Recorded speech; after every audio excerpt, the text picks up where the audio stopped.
Hello and welcome to Benno and Hamflett in Your House, a podcast reviewing WWE's iconic New Generation B shows in order from the bust back to the boom. I'm Michael Hamflett. And I'm Benno, and this is another housekeeping from a house here in Belfast, where I just went downstairs, Michael, and was greeted by the sight of your face on the telly as Steph was watching your Raw review from last night at time of recording. I don't know, it was, to be fair, it was a bit of a juxtaposition going down there and seeing Michael Hamflett from the past, i.e. this afternoon, trying to defend her at 2026 Raw, when I was literally last night doing the housekeeping homework, watching all this 1997 gloriousness, and I did happen to go, I wonder what's happening on Raw right now. I wonder what's if there's been any big returns or what's going on in the main event. And I put it on. It was like watching wrestling from an alien planet compared to the stuff we talked about today. But you were reliable, if nothing else. I was possibly on Sidge's side, I've got to say today. I like to maintain my consistency, which is as somebody that's never switched off the Fed, even when it was actively bad for my health for those 20 terrible years. Like, what I've been able to do is install a series of different quality bars. And this week's, as we are recording, this week's Netflix anniversary episode, the quality bar was last year's Netflix debut. So Raw in 2026 had a hell of a chance of topping Raw in 2025. Do you know what? It's funny, something that you've said there that I've never really considered until now. And maybe, like, here's me suggesting that maybe we give a bit of credit to WWE. But you know how there was decades and decades where one of our common complaints, and I say our because we didn't know each other, but we may as well have done because we were part of all the same, Lived the same life. Communities. Yeah. Was that like, if you watch Raw in 1993 and then you watch it in 1997, different worlds, different universes, and now I stare at Raw and it looks exactly the same as it did back in 1997. Have you just hit upon an actual positive change that the Fed has made? It doesn't look like the shit era anymore. It might look like an era that you don't like for different reasons, but for better and worse, they've actually changed the aesthetics of the Fed. Like the blue ring on SmackDown, the lowered stage with that little star curtain. Like, it doesn't look like 20 years of shit WWE, does it? Because that whole thing where, like, it didn't matter what building in the world they were in, other than if they came to the UK and put them crap flags up and had the red phone box on the stage, every building was just, it's Monday Night Raw, welcome to whatever town, whatever. Now, it does look different to the Diet era, doesn't it? Got to give them that. I mean, it took them 29 years, but they did get there. And it just took, thanks to our sponsors over at Stranger Things, netflix.com/Stranger Things. I think that's a thing. I think that's part of the reason. But no, in fairness, you are right. But it was that. It was literally like watching something from an alien planet. It was just like, I felt myself like I could feel like my inner Matt Hardy or my inner William Regal coming out when, like, there were certain bumps on the show that I wasn't necessarily feeling, or there was just, in general, it was just, again, not the wrestling of, like, it feels like the wrestling we cover on this podcast in our nice insulated bubble that I apologize for just breaking people out of, but you know, we're only a couple of days out of date this week, so I think it does work. But like, yeah, like in our insulated bubble of 1987, it always feels like there's probably 5 people in the room at any given time. There's the 2 wrestlers, there's the referee, there's Vince McMahon, and there's Vince Russo. And I'm sure there's others, but that's it. And obviously with the Netflix era, like, you know, there's 37 people competing for time on the next Netflix documentary that they're going to be knocking out, and like just 400 people in the room offering an opinion, and like wrestling by a group meeting in work is pretty much how they come together with these matches at this point. And yeah, it's one of those meetings that definitely could be an email, modern wrestling. Yeah. So yeah, take me back, mate, to when it was cold in the ring, and it was all of these pretenders going who couldn't call it in the ring, and have to practice everything and have to memorize every moment of the match, like I did in 2007 when I was hit myself in a toilet before my first match to memorize all my spots. Not quite as good as it was back when we were young. It's funny that you mention like the Netflix era as a specific period of comparison, because what I wouldn't give for the housekeeping we're about to discuss today, as documented on WWF Unreal, like we got a glimpse of it with Wrestling with Shadows and another glimpse with Beyond the Mat. But imagine if the stuff that we're about to talk about on this housekeeping was documented in Unreal in like 6 beautiful high definition episodes about the behind the scenes. Like we've all watched enough, I'm jumping ahead, but we've all watched enough shoot interviews from some of the parties on the stories that we're about to talk about on this week's housekeeping.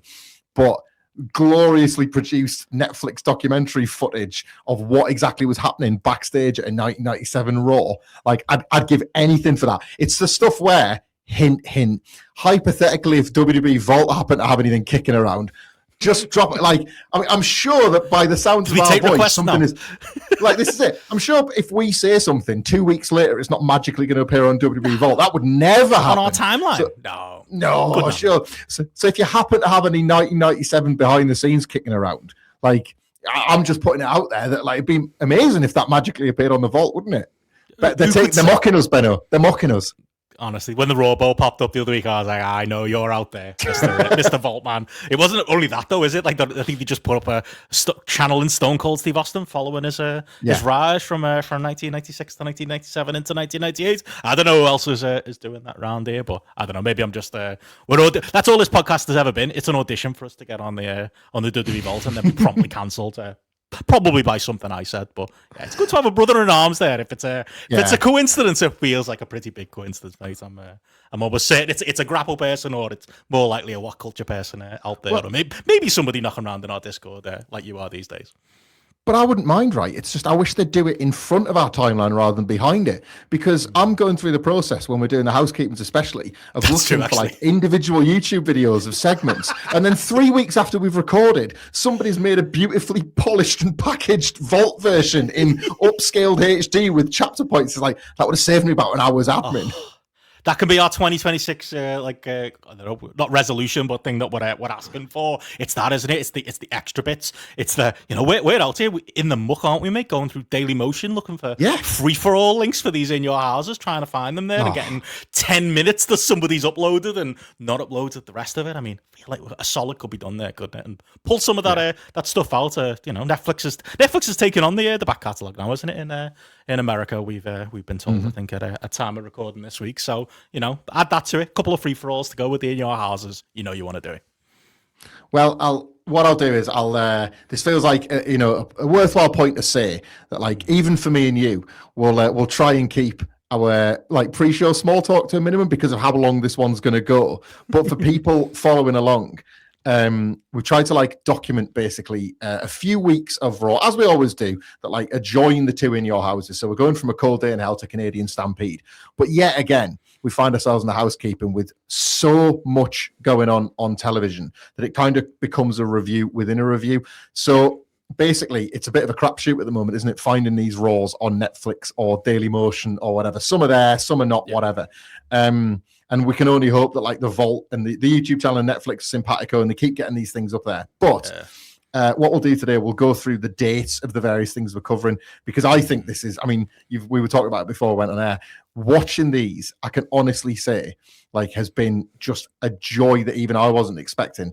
I did a Raw rewatch, I want to say about like 5 or 6 years ago, where like I bought a bunch of discs on spindles from somebody online. This is pre like the network having all of them, so maybe a decade ago now. And I would just watch like episodes as my background noise all the time. So this now, like viewing these on a granular level when a lot of this stuff was first viewing or background noise, has just been like the most enjoy. I will say this, like the In Your Houses of 95 and 96 was why I wanted to do this podcast ultimately. Same. Or certainly where I wanted to start it. But the housekeeping of 1996 and 1997 has been just the most unexpected treat. Every single time I sit down to do it, we use the phrase homework. It's not work. I would happily watch this for pleasure over and over again.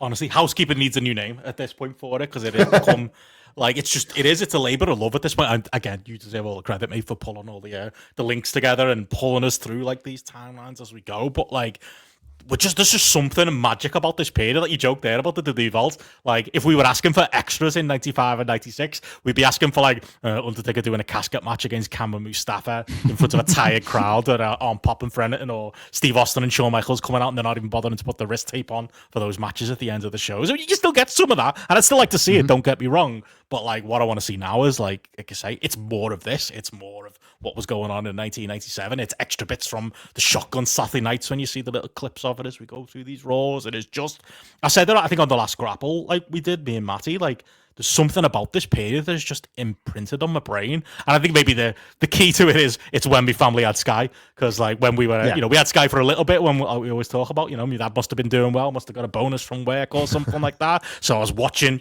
in real time, the Shawn Michaels title run and everything that came through it. And then towards the end of the title run, we did a couple of housekeeping. So I was like, I don't remember that. I don't think that they had that little bit in any of the clip shows over the weekend on Mania or anything like that. And then like we're into 1997, and very clearly we had Sky. Very clearly it was, I don't know, for whatever reason, my dad didn't get rid of the Sky at the end of the football season, because like every moment there's like words we're going to go through today that are imprinted in my brain, like the way the cadence of the way there's a Farouk promo we're going to talk about today, like has been in my brain for 30 years. There's the Paul Bearer promos we're going to talk today that have been in my brain for 30 years. I can remember where I was sat watching some of the stuff we're going to talk about today, and just how I felt. And it's the magic of 1997. It grabbed 13-year-old Benno just like it's grabbing 41-year-old Benno at this point, just like I'm sure it grabbed you when you were doing your rewatch a few years ago on tapes that I'm sure you got from the UK Fan Forum. It's just it's evergreen, this stuff, isn't it? I felt the same way when I was watching Best of Raw tapes in the early 2000s when I was unemployed and got a couple of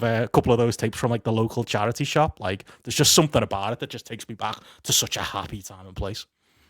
There's a few of the segments on here where on those Best of Raw tapes, they'd use the fire and explosion as a thing to cut between the segments, wouldn't they? And I remember like the end of certain segments and matches, like it's not the explosion going into the next segment, because I would just wear those tapes out, watch them over and over again. I don't know. I think you mentioned about like where you were sitting. I think because it was October that I got Sky, so we're on the home straight of my like basically life on the outside. But this was increasingly more about, I would really try and expertly time like either mates' houses where we would have like sleepovers, and the ones that had Sky, because it would get to Friday night after school, and I'd be like, I'm basically, we're doing whatever we're doing on like someone's N64, but I'm tapping my watch, I'm thinking, it's Raw soon, or it's Nitro soon, or it's, or then the weekend, like abbreviated reruns on our, like the UK version of Livewire.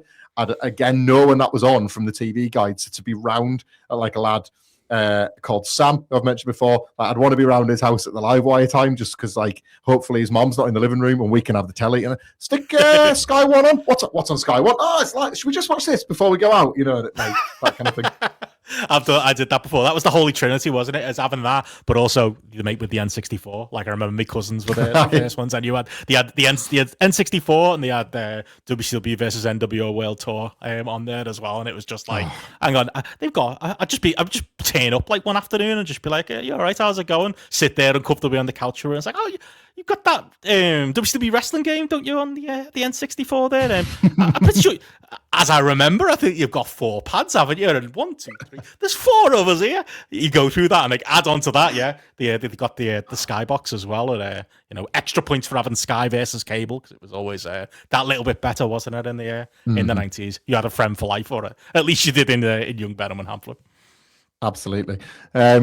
Well, we'll get going, shall we? Because we talked about this. There's a lot happening on Raw, and we'll touch very much at the end of this about the things that we don't even have time to go long on, because there is that much going on. But it seemed when we looked at the period between Cold Day in Hell and Canadian Stampede, there were 3 main stories. We'd covered in the prior housekeeping basically the month and a half of Stone Cold Steve Austin's life, because that was the most dominant thing, and that triggered the relaunching of the Heart Foundation and everything like that.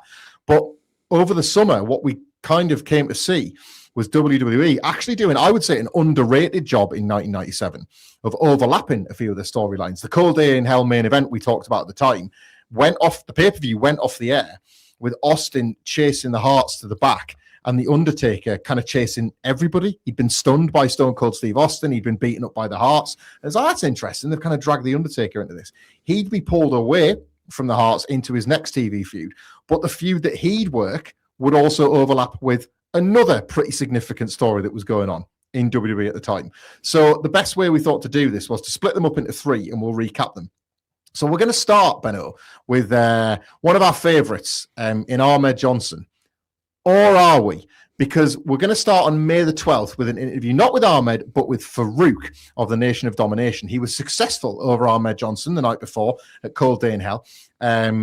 Crush and Savio were defeated, but Ahmed lost to Farouk ultimately, so the nation remained intact. They didn't have to break up because Ahmed didn't quite win the match, even though he beat Crush and Savio.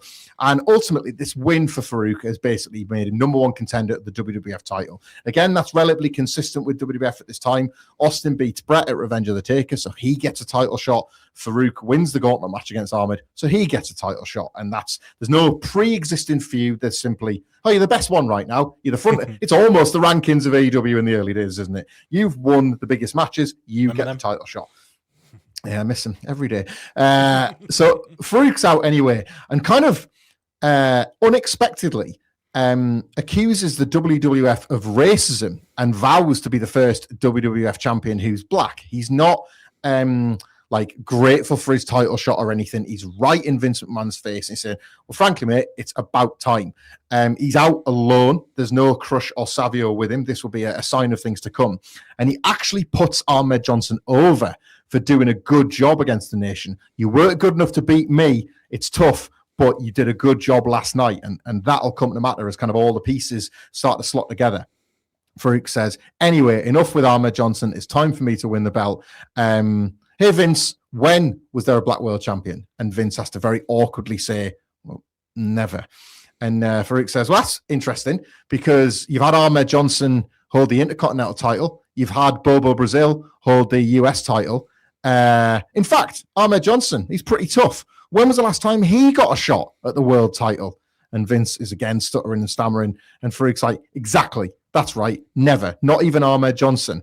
He puts it on WWE and he puts it on the fans for them not deeming a black man worthy of being WWE champion. McMahon tries to cut in. He's still playing the interview, but at this point, as we talked about ad nauseum, everyone's in on him being the owner. This is like a real sweet spot, I think, for like Vince being the boss, but still being the credible sort of commentator come host. He's able to like kind of walk that tightrope at the moment. And he says, look, it's nothing to do with being black. And Farouk says, like, cuts him off and says, no, it's everything to do with being black. The Undertaker, your white savior, will be a dead man. And Vince says, well, hang on, Farouk, isn't that you being racist then?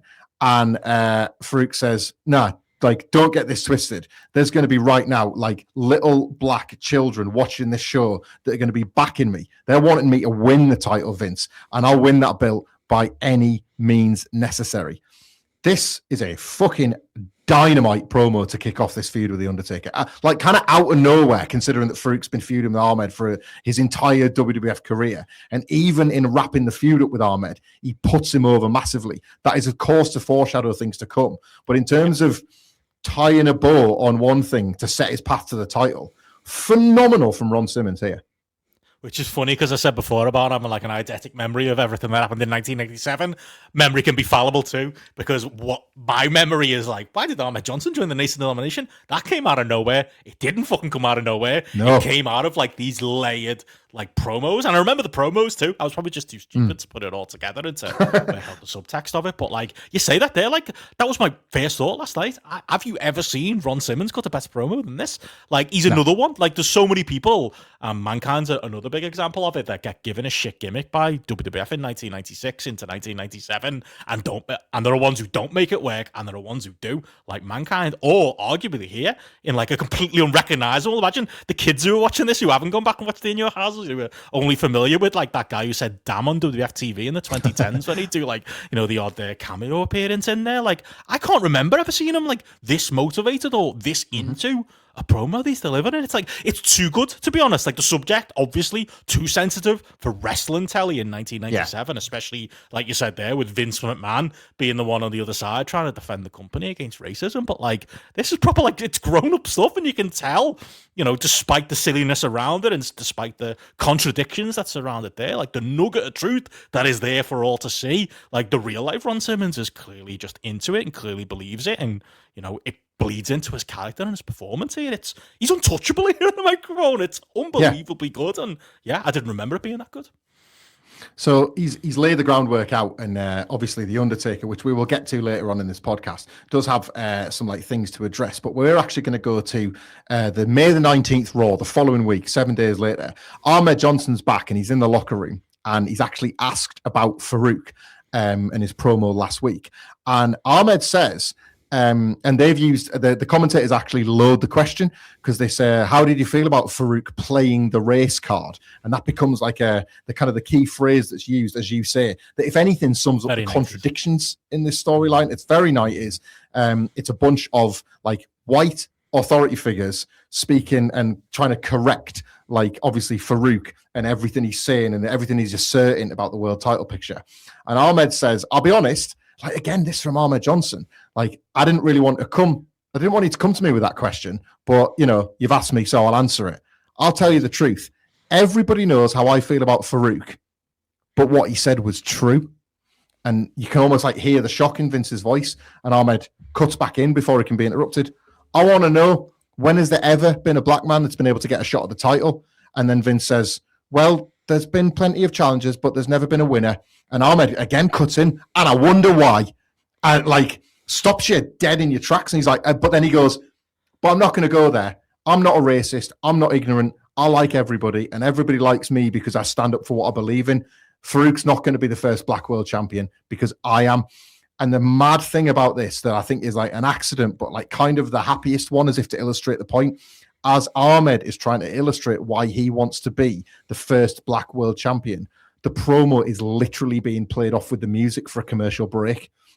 And obviously, in real life, Ahmed's probably just like fallen a bit behind on his time cue, and they're counting down behind a camera, and he's like, "Oh, we've got to go to break. We've got to go to break." But how does this look? Like, what a happy accident that the wrestler who is saying, "You know what? No, my most hated enemy's got a, like, the guy I hate the most has just made a great point," and then WWF illustrate it by basically playing him off as he's trying to make his point. Like, the happiest of accidents here.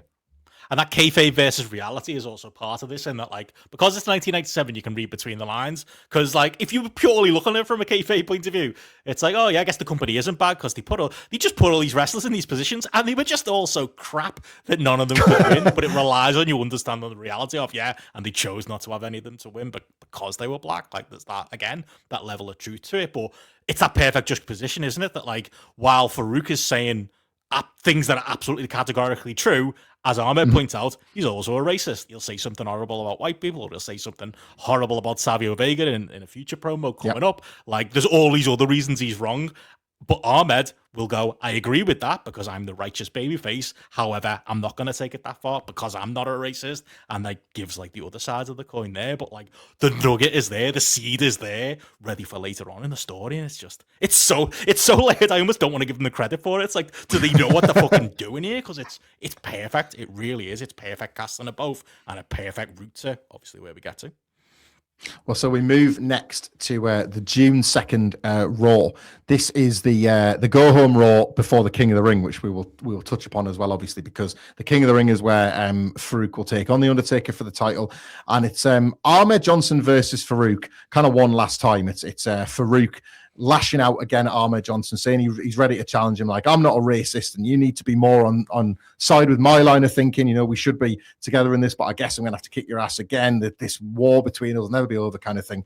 But within this match, this Ahmed Johnson Farouk singles match, you've got like again more just like, I guess, more sort of like ancillary information being added to the characters ahead of what's to come in a few weeks' time. Jim Ross is talking on commentary about Ahmed Johnson growing up with an abusive father, and that he joined the Bloods because he's always just been looking for acceptance. He believed that joining a gang was going to give him the acceptance he needed, and it's like, write that down, it might come up in a test.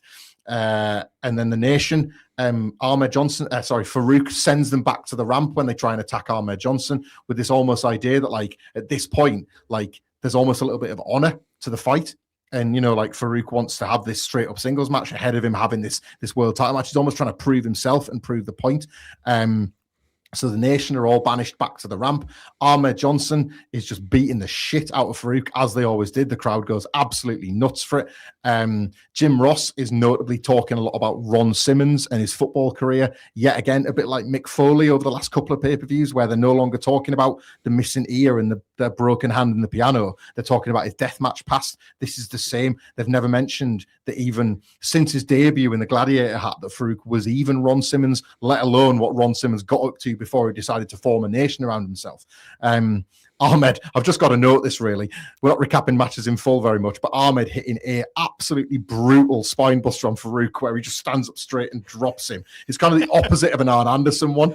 And then does like a screaming side kick to talk through it as Farouk is like bent double over in pain. It's like vintage Ahmed, yeah, the original GOAT. But when Ahmed hits the rope, Savio's back down there and he scoops the leg. So because the Nation have come back down to interfere anyway, the Undertaker arrives on the scene, ostensibly just to even the odds, basically, and make it fair. So he comes out to attack the Nation. There's a massive brawl going on the floor. All looks rosy between Ahmed and the Undertaker, working together to beat up the Nation. But Undertaker Irish whips Farouk into Ahmed Johnson, who hits the steel stairs. And then as the brawl carries on at ringside, Farouk spies the opportunity, rolls Ahmed in, and gets the win. So he's won his last match before the pay-per-view where he's got this title shot against The Undertaker. And in the aftermath, Ahmed Johnson, obviously justifiably, having not seen the footage, is raging with The Undertaker, and the two have words. They get in each other's face. Ahmed's fuming with The Undertaker and won't let it go.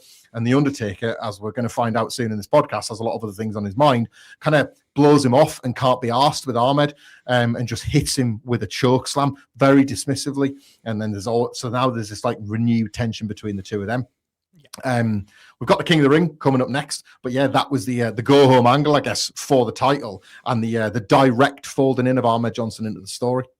I love that as well. I love, again, we're getting more grown up with our storytelling in 1997, aren't we? We're not, I say getting grown up. It still happens in 2025, but everyone's not in their little silos. Stories are overlapping. Like, again, you've done the Lord's work explaining this story, and then we're going to go into the Undertaker one separately. And you can still do that, but there is, clearly, overlap between the two here. And it is a bit of a weird summer. The Undertaker was planned to be feuding with Farouk and then feuding with Ahmed. It's probably not the thing you would have had on your bingo card at the start of 1997, but it all kind of works and fits into each other, doesn't it? It fits into whatever. It's a bit like watching like a flash forward episode in something, or like, one of those films where they tell the same story from like 30 different characters' point of view. You're getting it. We're getting it kind of from everybody's point of view. Right now we're in the Ahmed and Farouk phase, but we're about to see it through Undertaker's point of view in a little moment as well. But it's great. It lines up people's motivations, sets us up for later, and nothing that comes in this story is happening by accident.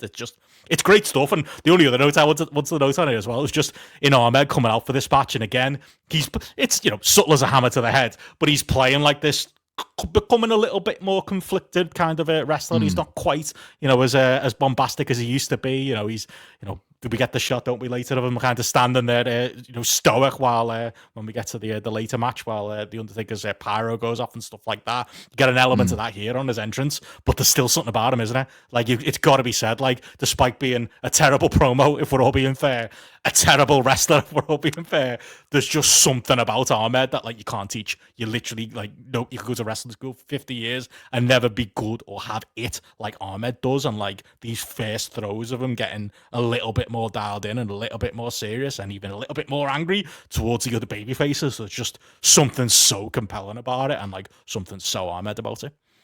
Ahmed Johnson is the man, and I think we knew this going into this podcast, but it's almost solidified it in a different way for me in this one. I think I always just sat with this idea that like Ahmed Johnson was this lightning in a bottle, like laden with aura megastar who ultimately was like too flawed to succeed.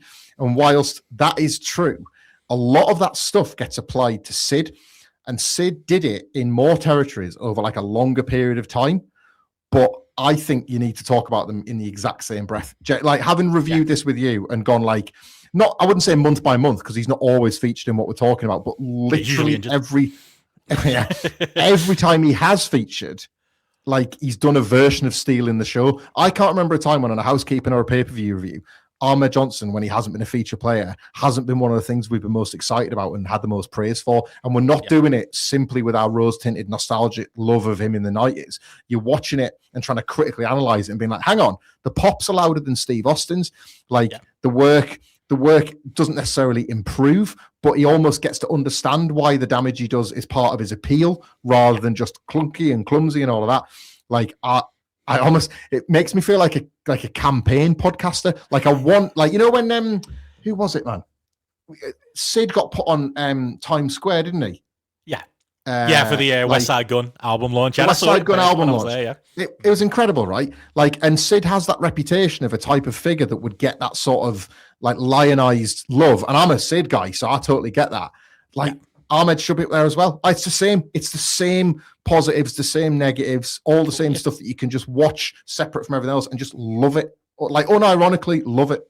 Totally. And like, that's the thing. It's, again, to take the podcast last week, Aaron Wolf, in New Japan, like nothing he was doing was technically good. Like, none of it was, but there's just something there that you literally, that is more, me, I'm the work rate guy, especially, I've got a grapple hat on. We used to be a star rate, and I'm like, all those things matter.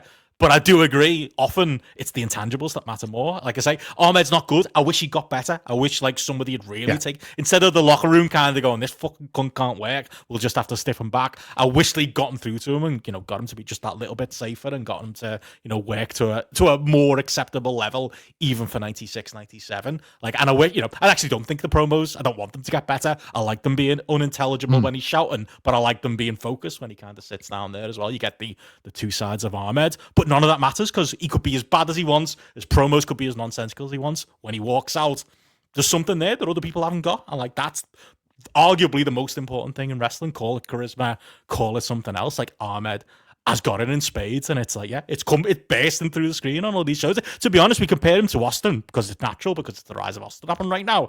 But he's basically Goldberg before Goldberg, isn't he? Same thing. It's aura. It's arguably one of the few things WCW got right compared to the WWF. Like, WCW bottled that Goldberg and managed to at least make some money out of it until they cost themselves a load of money with it. But they knew what they had and took this unpolished diamond who was smashing through and injuring people and was all charisma and, all aura, and made something out of it. And unfortunately, the WWF couldn't quite get there with Ahmed when really he had all the same intangibles, didn't he?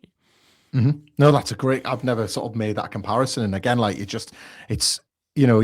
think the slight against Ahmed is always just, well, he was always going to get injured. He was injury prone and so and so. And it's like, well, like, wrestling's a dance, isn't it? Yeah, people are going to get injured, but work to everybody's strengths if you can. And I think you're right. I think too many people had an agenda against him and his own, including Farouk. They only made up this year, didn't they? And took that little photo at WrestleCon or somewhere. And I mean, if there was two people that you could understand why the injuries that they sustained and inflicted against one another, you can kind of get it. It's like, I'm all for like the odd receipt or the odd potato back, but it's quite like, remember Farouk said that on commentary and it was pretty much a shoot. Yeah, like I ruptured his kidney, he injured my pancreas. Like, they were just doing these things to each other. Like, he wasn't, But no, it's that person in work, isn't it? They keep teaming you up with and making you do stuff with, and it's like, oh, come on, man, just we do something separately. Can I work with someone else? And every day, Ron Simmons turned up to her. He's like, yeah, we're doing a race bait story now with Ahmed. Good luck, mate. Go for it. He's joining the stable. He's probably made up when he found out he was joining the stable. Thank God I don't have to work with anymore. Somebody else is taking the bumps. I'll get to tag out and watch it from the apron. But this takes us to the King of the Ring. This is kind of where, where I would join you, where saying, like the work rate and the match matters. King of the Ring main event is The Undertaker versus Farouk, and it's a pretty lousy match. But the sort of key storyline element is The Undertaker gets the win when Farouk tries to break up a fight between Crush and Savio Vega, who were there theoretically to help him, but the nation's foundations have been crumbling over the last little while, and we've kind of seen this quite delicately built to as well, but now it's spilled over at the worst possible time for Farouk. He has to break up this little fight between Crush and Savio, and then turns around and gets the chokeslam and gets the tombstone, and The Undertaker wins clean, but ultimately with that out for Farouk about why he's lost on this occasion. And that's important for something when he gets to on the next Raw. As The Undertaker is celebrating, The Undertaker's manager, Paul Bearer, we will get to that shortly, has reassumed control over The Undertaker and wants excessive violence. He wants The Undertaker a chokeslam and tombstone Farouk again and again and again and again, to the point where it is just playing out as cruelty. The audience are no longer cheering The Undertaker. They kind of don't know what to make of it. They're just sad on his behalf. It's only Paul Bearer that's enjoying this unnecessary beatdown of Farouk, to the point where, of all the people to come out and say, stop the madness, it's Ahmed Johnson. He's remembering that he got choke slammed on Raw, but he's trying to be the bigger man and he's trying to be stoic in the face of The Undertaker. And he's saying, what are you doing? Listen to this man, Paul Bearer. Like, the fans love you. We love you. You don't need to do this. You don't need to do this. And then because like Paul Bearer's just getting in Ahmed's face and saying, like, who are you to tell him what to do? He's my Undertaker, not yours. And Ahmed ultimately ends up swinging for the Undertaker, swinging for Paul Bearer. Bearer moves, he hits the Undertaker, and then hits the Undertaker with the Pearl River plunge as the King of the Ring goes off the air. So he's got his receipt back from the chokeslam on Raw, but he's almost gone into it not wanting to do it. It's like, well, you know what? I try to be reasonable, but I've kind of had no choice but to do this. And that's not too dissimilar than the promo we cut. Like, I didn't really want to talk about this, Vince, but you kind of prodding me into it. So that's like a nice bit of like symmetry between the promo and the actions. He's not just attacked the Undertaker for violence's sake. The circumstances have conspired to make him do it. And that's going to take us into like kind of two major plot points now. But again, from the Farouk into the Ahmed, really, really delicately well done storytelling between, like, to weave those two feuds together. Nuance, like, there's so much of it here, and so much nuance that, again, 12-year-old Benno or 13-year-old Benno did not work out that this turn was coming, but it's all laid out, isn't it? It's all laid out in front of you. And I guess, you know, some of the better stories have to be predictable, because how can you lay it out on screen without making it, you know, somewhat predictable? But like, everyone's doing incredible in the role here. Like you say, the bleeding in of the Undertaker story included as well. And you're right, Ahmed has the right motivations. He's in the right place for this, and yeah, it perfectly sets him up for what's to come as well. It's just, again, great layered storytelling. They weren't doing it before this. No. The Raw the next night after the King of the Ring, it's a WrestleMania rematch as Farouk lashes out and wants one more match with Ahmed Johnson and his old pals, the Legion of Doom. Notice that Ahmed doesn't come out in spikes for this one, because presumably the ones he pilfered back in Chicago haven't suddenly made it back onto the road. But yeah, so it's the three original members of the Nation. Obviously, you've got all the usual hanger-ons, and at this point, D'Lo Brown's become a bit more of a fixture, a bit more of a regular, but it's the same the one three. whose name, you know. Yeah, that's it. It's Crush and Savio and Farouk against Ahmed and LOD. And this time, when they lose, it's not like WrestleMania. They lose, and basically the shit hits the fan with the Nation. There's a huge argument taking place backstage in the Nation locker room that Doc Hendricks has got the microphone outside of. It's Jeff Jarrett and Road Dogg all over again. He doesn't want to press the door because he knows it's going to open straight away, and you can hear all this shouting and screaming. Farouk storms out with D'Lo, Clarence Mason, and the rest of the hanger-oners, leaving Crush and Savio like screaming at each other in the locker room. The camera chases back down to the locker room, where at this time Savio and Crush come to the door. Savio's raging. Crush is trying to say that everything's fine in the Nation, but you know, you can see, obviously, you can read between the lines that like it's basically about to come to a head now. And while Crush and Savio are talking backstage, Farouk's already made it to the ring, and he's just going to town on the pair of them. He's saying, like, Savio, like, last night at the King of the Ring, you stabbed me in the back and your ass is fired. Crush, like, it cuts at this point, I want to say, to Savio in the back, like, raging, you can't fire me, I quit, you can't fire me. And, like, Crush is looking on, and then Farouk's back in the ring saying, oh, and Crush, if you listen to this as well, you're fired too. And Crush boots off, and he's raging about it and everything. It's just, like, the Nation is just falling apart in front of our very eyes. Farouk turns around to everybody else in the ring, like all the other hanger-oners, apart from Clarence and D'Lo, the guys that you never knew the names of. And he's like, and you what? I didn't win the title. Where's my title? You stabbed me in the back as well. You're fired. Get out. And all of a sudden, there's only Clarence Mason and D'Lo Brown left, and Farouk says, there's only one other person to go. And Clarence is just like over-egging at this point, going, get your ass out, D'Lo. Get gone. And Farouk goes, D'Lo. And D'Lo does the bug eyes that we'd become like really familiar with, but this is the first time he's been asked to like act and project. And he does the big like sort of fearful eyes, and he goes, D'Lo, hold the rope open for Clarence. And Clarence says, what? Like, he's the last person in the building that hasn't picked up what Farouk's putting down here. And like Farouk sent Clarence packing. Clarence Mason, in this like quite nice, we were introduced to him in the New Generation, and he kind of New Generation clowns it right the way to the end, even though that like the wrestling itself has moved on. He's like, you can't fire me, I'll sue. And he's like doing a great job of like sort of being Bobby Heenan out of the company forever, pretty much here. But it was weird because it is like saying goodbye to one of the last sort of regular figures of a different. It was only 6 to 8 months ago, but a different world. Like Clarence is gone, and it's like so too as a lot of. It's almost like not that Clarence Mason is the only one, but there are so many figures that like have to go before you can get rid of our beloved blue and yellow WWF logo in the corner.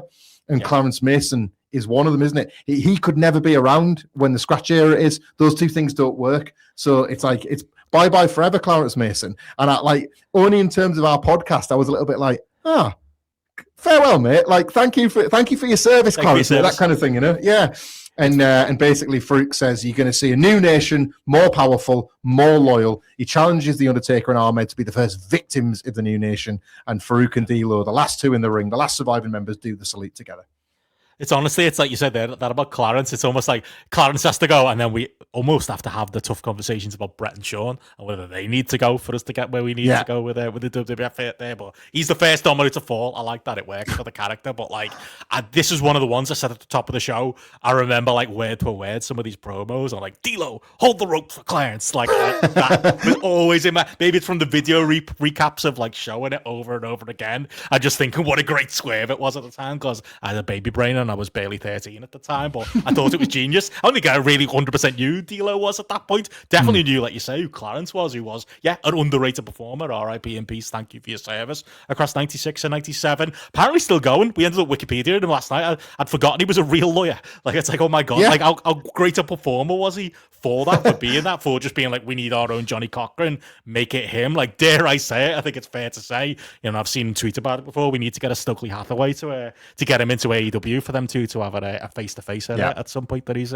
teased over the years. I think it needs to go because he was a natural wrestling performer there. But the other part of this, like, that I really love is, for as grown up as this story is, for as grown up as like this new nation idea is, and as it's kind of 18 plus telly, it's very HBO or Showtime compared to what WWF have been doing in 1996. Like, it was also written by either Vince Russo or Vince McMahon. So of course, Vince McMahon's idea of a black nationalist group had Crush and Savio Vega in it. I think it's an obvious step, isn't it, to take those guys out of it? Yeah, they want to do the whole Oz thing with like the different gangs, and that is the other reason. But it also like it re-energizes this group. It solidifies it down, doesn't it, to 4 singles wrestlers rather than, like you say, Farouk and a load of hanger-ons who don't really fit, PG-13 who don't really fit. Like, it's something that doesn't last forever. It does create a gigantic star, and obviously we'll get there with another member coming soon as well. But the less said about Owen Hart, the better. Like, there's gonna be like those big moments coming to it as well, and it's just a great restructuring and a great like way to put this stable together for the story they're trying to tell. Yeah, well, and like, let's get to it. We've had to put it off for long enough. Last but not least, here in this new nation restructuring, we get to the June 16th Monday Night Raw. It's the main event as advertised: The Undertaker and Ahmed Johnson versus Farouk's new nation members. The match is a complete dud. But we'll kind of only cover it as much as we absolutely need to, which is to say that like The Undertaker comes out, obviously he's still with Paul Bearer. Ahmed, as you pointed out before, can't really look at The Undertaker as he walks to the ring. That'll matter later. He won't make eye contact with him. Commentary just make the assumption that's because of the issue they had at the King of the Ring, and we're allowed to go along with that as well.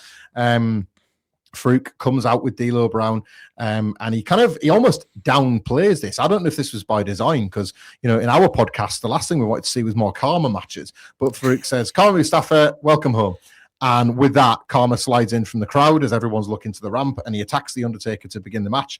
So that's like, Karma's in the nation. There we go. But like, they almost want to throw that one away, don't they? Like, he's delivered on the promise, but it's almost like they know this is not necessarily going to generate this massive pop or anything. So Karma's back in. It's kind of like he's never been away. He's having boring in-ring stuff with the Undertaker. We are clearly, Benno, plagued to watch these two fuckers wrestle forever.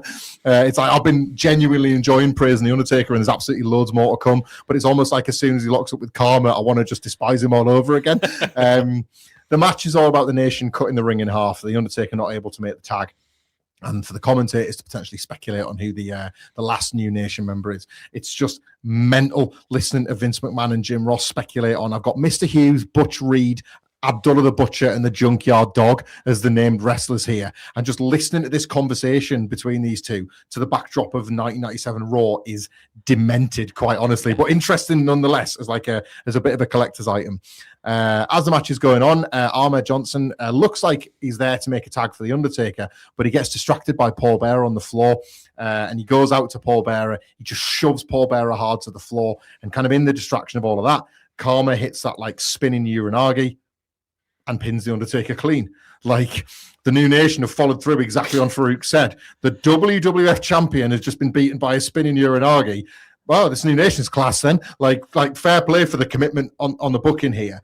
Ahmed unbelievable. Can't be undersold. I remembered it for years afterwards, like when obviously because it's like a Uranagi, but it's basically a rock bottom, isn't it? It's like a variation of the rock bottom. I remember when Rock starts using it a couple of years later. It's like that's the move that it was just weird trivia that a stupid brain kid had in his head. That's the move that Kama Mustafa pinned the Undertaker with on Raw, and trying to convince me mates that ever happened, that this bloke who is now the Godfather ever pinned the Undertaker. I remember it standing out massively at the time. Like it's Kama Mustafa who, as you've just said, gets introduced through the crowd. He basically gets currently in the ring for joining a stable. Yet the Undertaker puts him over 1, 2, 3 in the middle of the ring. Like it reminds me of there's a Nitro in like 99 or 2000 where Kevin Nash pins Goldberg just by elbowing him on the back of the head when Goldberg's pinning someone else. And that stood out at the time as well. Like, what the fuck? You just spent 2 years protecting Goldberg.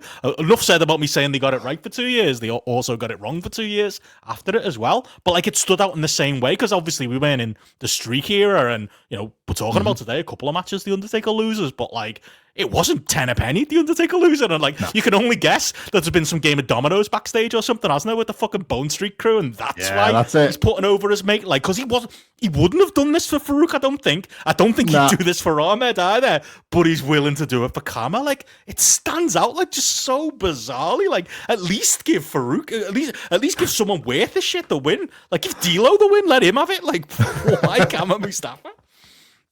It's brilliant, man, isn't it? It's like, oh yeah, you can imagine like the dead man with his right. Who have you got for this New Nation? Yeah, I'm happy to do the job. I'll do the job to Karma. If you want if you want the Sultan to join the nation, I'll do the job to him. Like either of the Godwins, if you want them to join the nation, I'll do the job. Anyone you like, like absolutely anyone you like. Yeah, it's funny to know in the reality what's going on about their relationship, but it's in a. Fair play to The Undertaker. It's in a conscious effort to try and get this New Nation established. And boy, would it ever in the next moments that followed. Because they go to do a double team attack on The Undertaker. And Ahmed Johnson stands over The Undertaker's body to protect him. Farouk brings D'Lo and Kama Mustafa away. Brings them to the ramp. And Ahmed sort of stares down. And the commentators at this point note, Ahmed couldn't even get tagged in to this match. So anyway, Ahmed picks The Undertaker up. Pearl River plunge. Jim Ross screams, no! He doesn't want to believe what he thinks he's seeing. But Ahmed goes to the top of the ramp. He looks at Farouk. He says, by any means necessary. And he does the nation salute. Ahmed Johnson is with Farouk. The New Nation is complete. The four of them hug on the ramp. Farouk looks so thrilled, chedded, as you, Matty and Gareth would say, with his new appointment of bringing Farouk into the fold. And not have to take bumps from him anymore. And the brand new nation is formed. Do you want to... I've got a little sort of epilogue here to all of this, because I feel like we have to touch on a segment the next week. But do you want to give your thoughts first before that?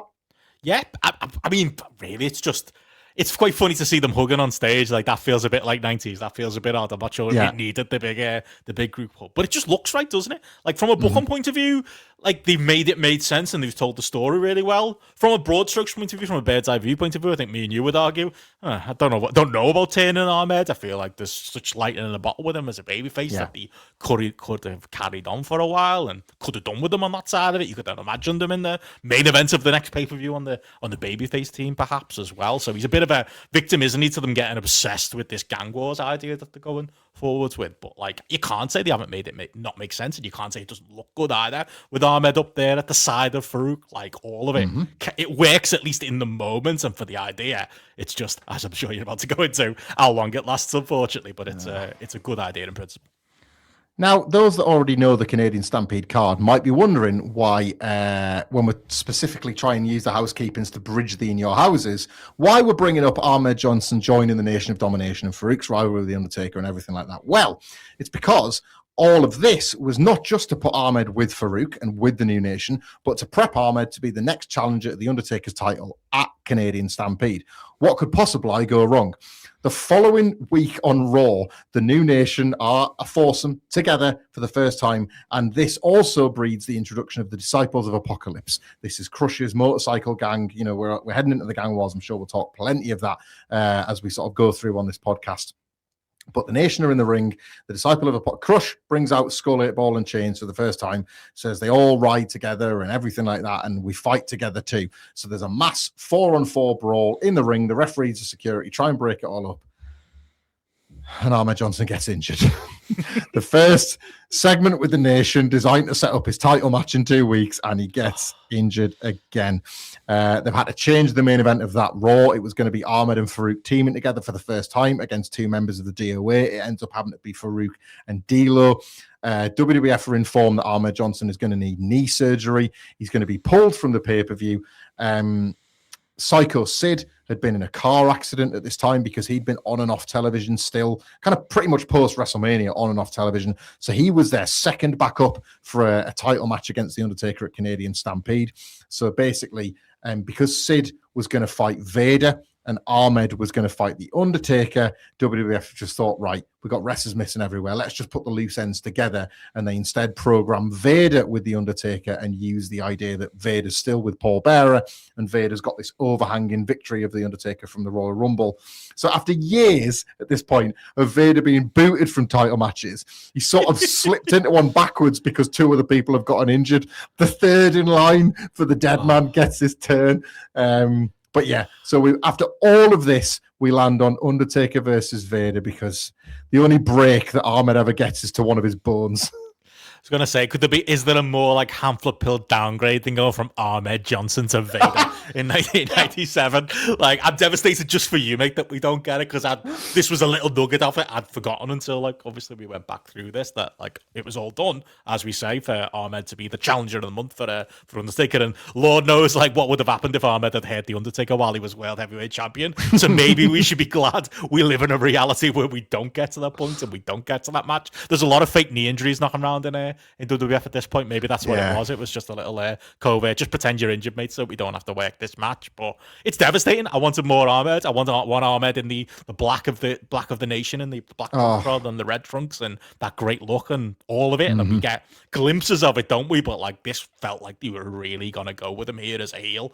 You know, even if, like I said before, me and you probably preferred him to continue in the babyface role. It's just what could have been. But it feels like if Vader's the other side of that coin, it must be the 14th time we've talked about, we should be reviewing an Ahmed Johnson match on the next show or tonight, and we aren't. Like, it just, history repeats, unfortunately, and that's the negative of our Tony.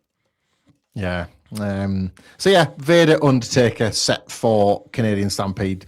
Ahmed Johnson, once again, we hardly knew you. Get well soon, and we'll see you. We'll catch you down the road a little bit. There's still a little bit more Ahmed to come. Again, with Ahmed, the circle repeats. It's not the first time we say, the golden era is probably over now. I bet you he'll get us again. I bet you at least once he'll get us again. That's Ahmed, isn't it? You know, like I just want to touch on it because I know anyone that's like listened to me waffle on about wrestling knows how much I love attire. That was in 1997. The first thing I thought, I could not wait to see Ahmed in the Nation gear. Like, I could not wait. And I think he makes his return at SummerSlam, where the Nation like walk down through the crowd in the middle of the DOA Los Barricas 8-man tag, and you see the 4 of them all nationed up together for the first time. Ahmed looks like a fucking killer. Like, I'd belt him up then. Like, I can picture the bandana, like the wet look, the leather wet look bandana, the Nation trunks. He's still got his 58 knee pads. He looks the business in his Nation clobber. Fantastic. I wonder if it is the 58 knee pads. Maybe that's the problem. Maybe you shouldn't be wearing knee pads on your thighs. Maybe that will lead to a knee injury. Maybe that's part of it in there too. But yeah, the reality of which, it's one of those, it's like when, we've said that a few times, when you go back and you watch an old film and a character you like dies and there's just that little part you're thinking, I hope I've misremembered it. Or I hope that like somehow reality changes and the film goes a different direction. It's the same way watching Ahmed in 96 and 97. What could have been? But The Undertaker, we've brought him up before and how he's obviously overlapped here with Farouk and Ahmed Johnson, but he's been a busy boy. And it would be ultimately proved to be probably maybe the most significant chapter point in his entire career to date that we're about to profile here. And you wouldn't think so. It kind of hides in plain sight because we go from Cold Day in Hell, where he's defending against Steve Austin, to Canadian Stampede, where he's set to defend against Vader. And obviously it would have been Ahmed. And you would look at those on paper and you would think, oh, fair enough. The Undertaker's a babyface world champion. He's a fighting champion. These are the top stars that could theoretically be competing. And if you were going to look at this period of time on paper, you would be forgiven for just assuming that that's what the Undertaker's role is, to be the cornerstone, to be the conscience of the World Wrestling Federation with the belt and, finally getting this run. But no, what we are about to start here is like basically the beginning of the end of the Undertaker as we knew him as a sole force in WWE, and the introduction of a very significant figure to come into that character's life pretty much for the remainder of his time in the company. It's the May 12th Raw, and it's the night after Cold Day in Hell, where, if you remember, on the commentary, there'd been teases that Paul Bearer had threatened to return to Raw for the first time since his face was burned at Revenge of the Taker. Mankind's music hits and he comes out and he says, 80 and several weeks ago, I brought forth to the Undertaker a great wall of flames. Mankind says that the Undertaker has ruined Uncle Paul and he's very self-conscious about his appearance, so I'd ask for some compassion, please. Out comes Paul Bearer with his head like completely bandaged, and I'm not speaking out of class, look at me, but Paul Bearer's head is so round that it honestly looks like a football, because it's completely bandaged, save for two little gaps above the eyes and above the mouth where he can see and where he can talk. Mankind says, it's time, Paul, it's time for you to reveal a big secret. And Bearer takes the microphone and he says, the fire that singed my face and put me in the hospital, it singed the sacred bond between us, Undertaker. You know these eyes. You know I'm speaking the truth. I'm going to give you one more chance for us to get back together. Mankind saying, no, tell them now. And Bearer says, no, I'm giving the Undertaker one more chance. Rejoin me. Otherwise, I'll reveal a dark and awful secret, a secret I've kept from when I was stood over the graves of your mother and father. To recap, after the Undertaker had become WWF champion again, Paul Bearer had gone to him and said, come on, let's get the band back together, like the good old days. And you were happy enough to receive that as just Bearer being a snake, being like just this greedy, power-hungry monster. All the terrible things he'd done to The Undertaker with Mankind, it seemed to only exist for this purpose. But it was actually to get us to Revenge of the Taker. It was actually to get his face set on fire. It was actually to introduce fire even into the conversation. And by the way, this is where Mankind doesn't just leave this story, but he leaves the heel realm. From this point, he'll go on to have his interviews with Jim Ross. They've waited to air these to the exact point where Mankind can properly wipe his hands, conclude his business with The Undertaker and Paul Bearer. We no longer see him as a fixture here because he's about to sit down with Jim Ross for a set of interviews that will change his trajectory forever. But what an incredibly lovely touch to have this be the last thing that Mankind does with The Undertaker is kickstart this. This is, I don't know if I don't want to put words in your mouth. This is the stuff when you watch and go, fuck me, this is even better than I remember.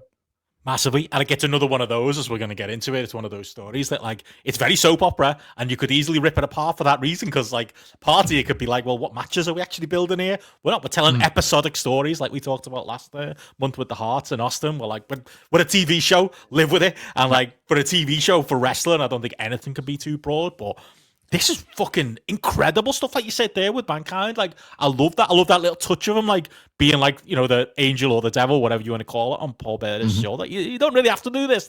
You don't really have to take him back. You don't really have to get back with him. That kind of jealousy, three-dimensional character that Mankind is kind of more becoming here, which, like you say, is the perfect out and the perfect kind of write-off to kind of that relationship. But I've just got to say, I reckon we're going to repeat ourselves 20 times through these segments.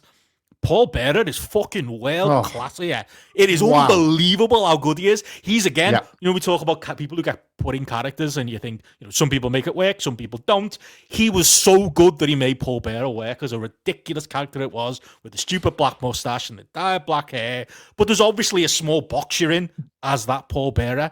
The Paul Bearer we saw as a heel, obviously, in 1996, and the Paul Bearer even more so we're seeing here, where he can flap his gums a little bit and he can show his range. It's I feel like it's like there must be a higher level in TV, films, and theater, because that's the level. He's like he's like a theater performer here. Like everything he does, like you said there, he's covered entirely in this mask. But like the great luchadors of all time, it's something you kind of learn in wrestling training. You can still have like great facial expressions, can't you? Through your eyes and through your mouth, and he makes the most of the little bits of face you can see in cutting this promo. And like I'm getting goosebumps talking about it, about how good he is. Yes, it's hammy. Yes, it's pro wrestling, but like, it's proper high-level stuff that I think some of the great actors could watch and go, my God, this guy is this role and is perfect for what he's delivering here. Is this completely outlandish material? But like I was watching it, gripped to it in 1997 and gripped to it again watching it last night. He's like, I would say in this one, he's the very definition of a money promo. And he kind of proves it here because he has to be, because the stuff he's going to be asked to do. If you like stumble here, they're not going to kill the storyline, but they're going to watch this going, oh God, we need him to like do about 6 of these. And he's kind of fallen at the first hurdle. And could he, like, as in terms of like an audition for what's to come, he couldn't do a better job for trying it. You know, even as you point out, we've definitely entered the realm where this is a show about wrestling, not a wrestling show. So the very nature that you would give somebody a week. And it's like, anyway, time freezes now, and I'll see you next Monday between 9 and 11. You know, like that in itself is, that in itself is silly. Yeah. But you just like you're so right. You embrace, you surrender to the kayfabe. You're like, oh God, like Undertaker's got a week. Otherwise, like all shit's going to hit the fan. Like what's going to happen here? Like I'll jump straight forward because we go very fittingly, by the way, I think by accident, but it's a fun Easter egg to the May 19th Raw where the Undertaker enters and Vince McMahon asks him about the secret. And I might have this wrong in my notes, but I'm pretty sure they put this on as the main event segment. So they know at this point that they've got something that people, despite everything else going on in the company, people want to know. This has become a hook. This has become like, they said, like, La Femme Nikita will follow. It's coming straight after Raw. But they know they've got their overrun and people want to know, like, it's the Gabbo hook, but Gabbos in wrestling always work. What's in the box? Who's the masked man? Who are the shoes walking to Vegas for WrestleMania? Like, it always works, and people want to know the Undertaker's secret. He's in the middle of the Farouk feud, as we've talked about. So he just says, like, the Undertaker doesn't recognize color. I'm not a white savior. I'm not white, I'm not black, but I am the reaper of wayward souls. Farouk, you're a wayward soul, and I will beat you at King of the Ring. And then he goes to leave, and Vince is like, all right, hang on, mate. Like, thanks for selling the pay-per-view, but that's what we're doing here. And Undertaker, like, it's so weird. He becomes, we've said this before, Undertaker in 96 and 97 does a bit of acting because he knows the switch between playing the Undertaker and playing Mark, the real life man who has lived a troubled life. Mankind brought that out of him, and he now like walks that tightrope very well, and he has to here because all of a sudden, like, the facade just drops, and he just looks at Vince dead in the eyes and goes, "This is not the time." And you're like, "Hang on, that's a real guy. That's not the Undertaker." With it, like, Bearer appears raging on the Titantron, face still bandaged. He says, "Oh, is that how it is, dead man? Are we going to talk about lowering your casket into the grave? The fire's opened up the old wounds." And then Taker says, "Wait, Paul, wait." And he stumbles over his words. Like, he's performing, but he stumbles over his words. And Bearer says, "No, you wait. You listen here." And the Undertaker sounds like weakened, and he doesn't have a response for Bearer. He said, "I need more time. I need more time." And Bearer's like, "Fine, dead man. You've got 7 sunsets," which is a lovely way of saying another week, isn't it? And the Undertaker. I'll start using that in real life in work when I go back. 7 sunsets, and I'll get that paperwork back to you. I'll have that being 7 sunsets. So, like, Undertaker looks forlorn, puts his head down, and goes to leave. We'll go at the May 26th Raw the week later because this is a significant, obviously, development in the story. Out comes Paul Bearer. The bandages are gradually peeling off, and they reveal his ginger hair for the first time. Like, another kind of wild physical change for this man that you've seen look the same way for like 7 years now.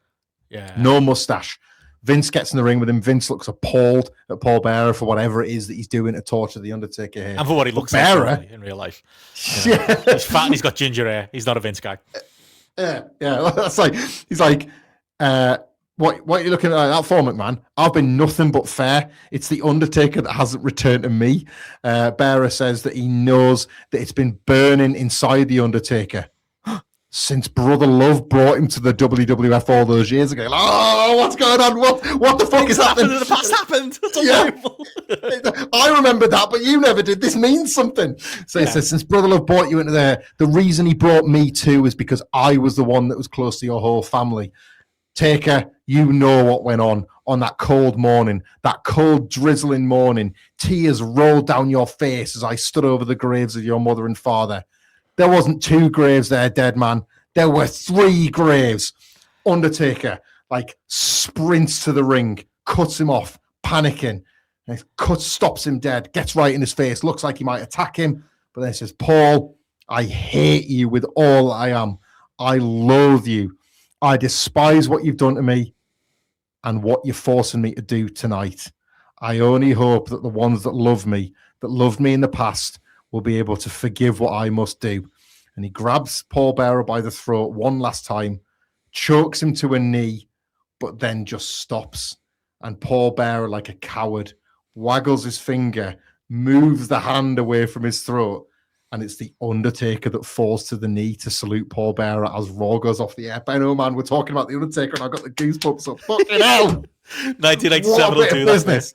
And if you want business. If you want a decade of me calling Mark a cunt, just listen to Grapple. And I'll continue doing that in the future because you mentioned there the real life Mark. We've got it. We're across it.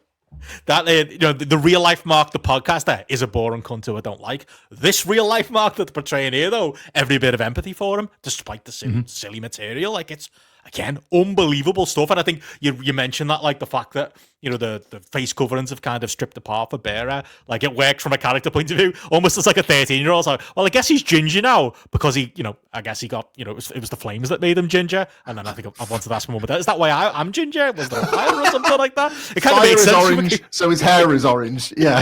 It kind of works. I mean, obviously they're setting up for what's to come and who's going to be with a much better look for that as well. But again, I love the stripping off of the mask because, again, acting school, he's got that little bit more of his face showing, which means he can do even more with it. And the silly facials that almost used to be hid behind the Paul Bearer mustache back in the past are even more exaggerated there and even more cartoonishly evil. But again, perfect for the role. We're talking about a feud between a bloke called The Undertaker and a man called Paul Bearer. Do you get it? Paul Bearer.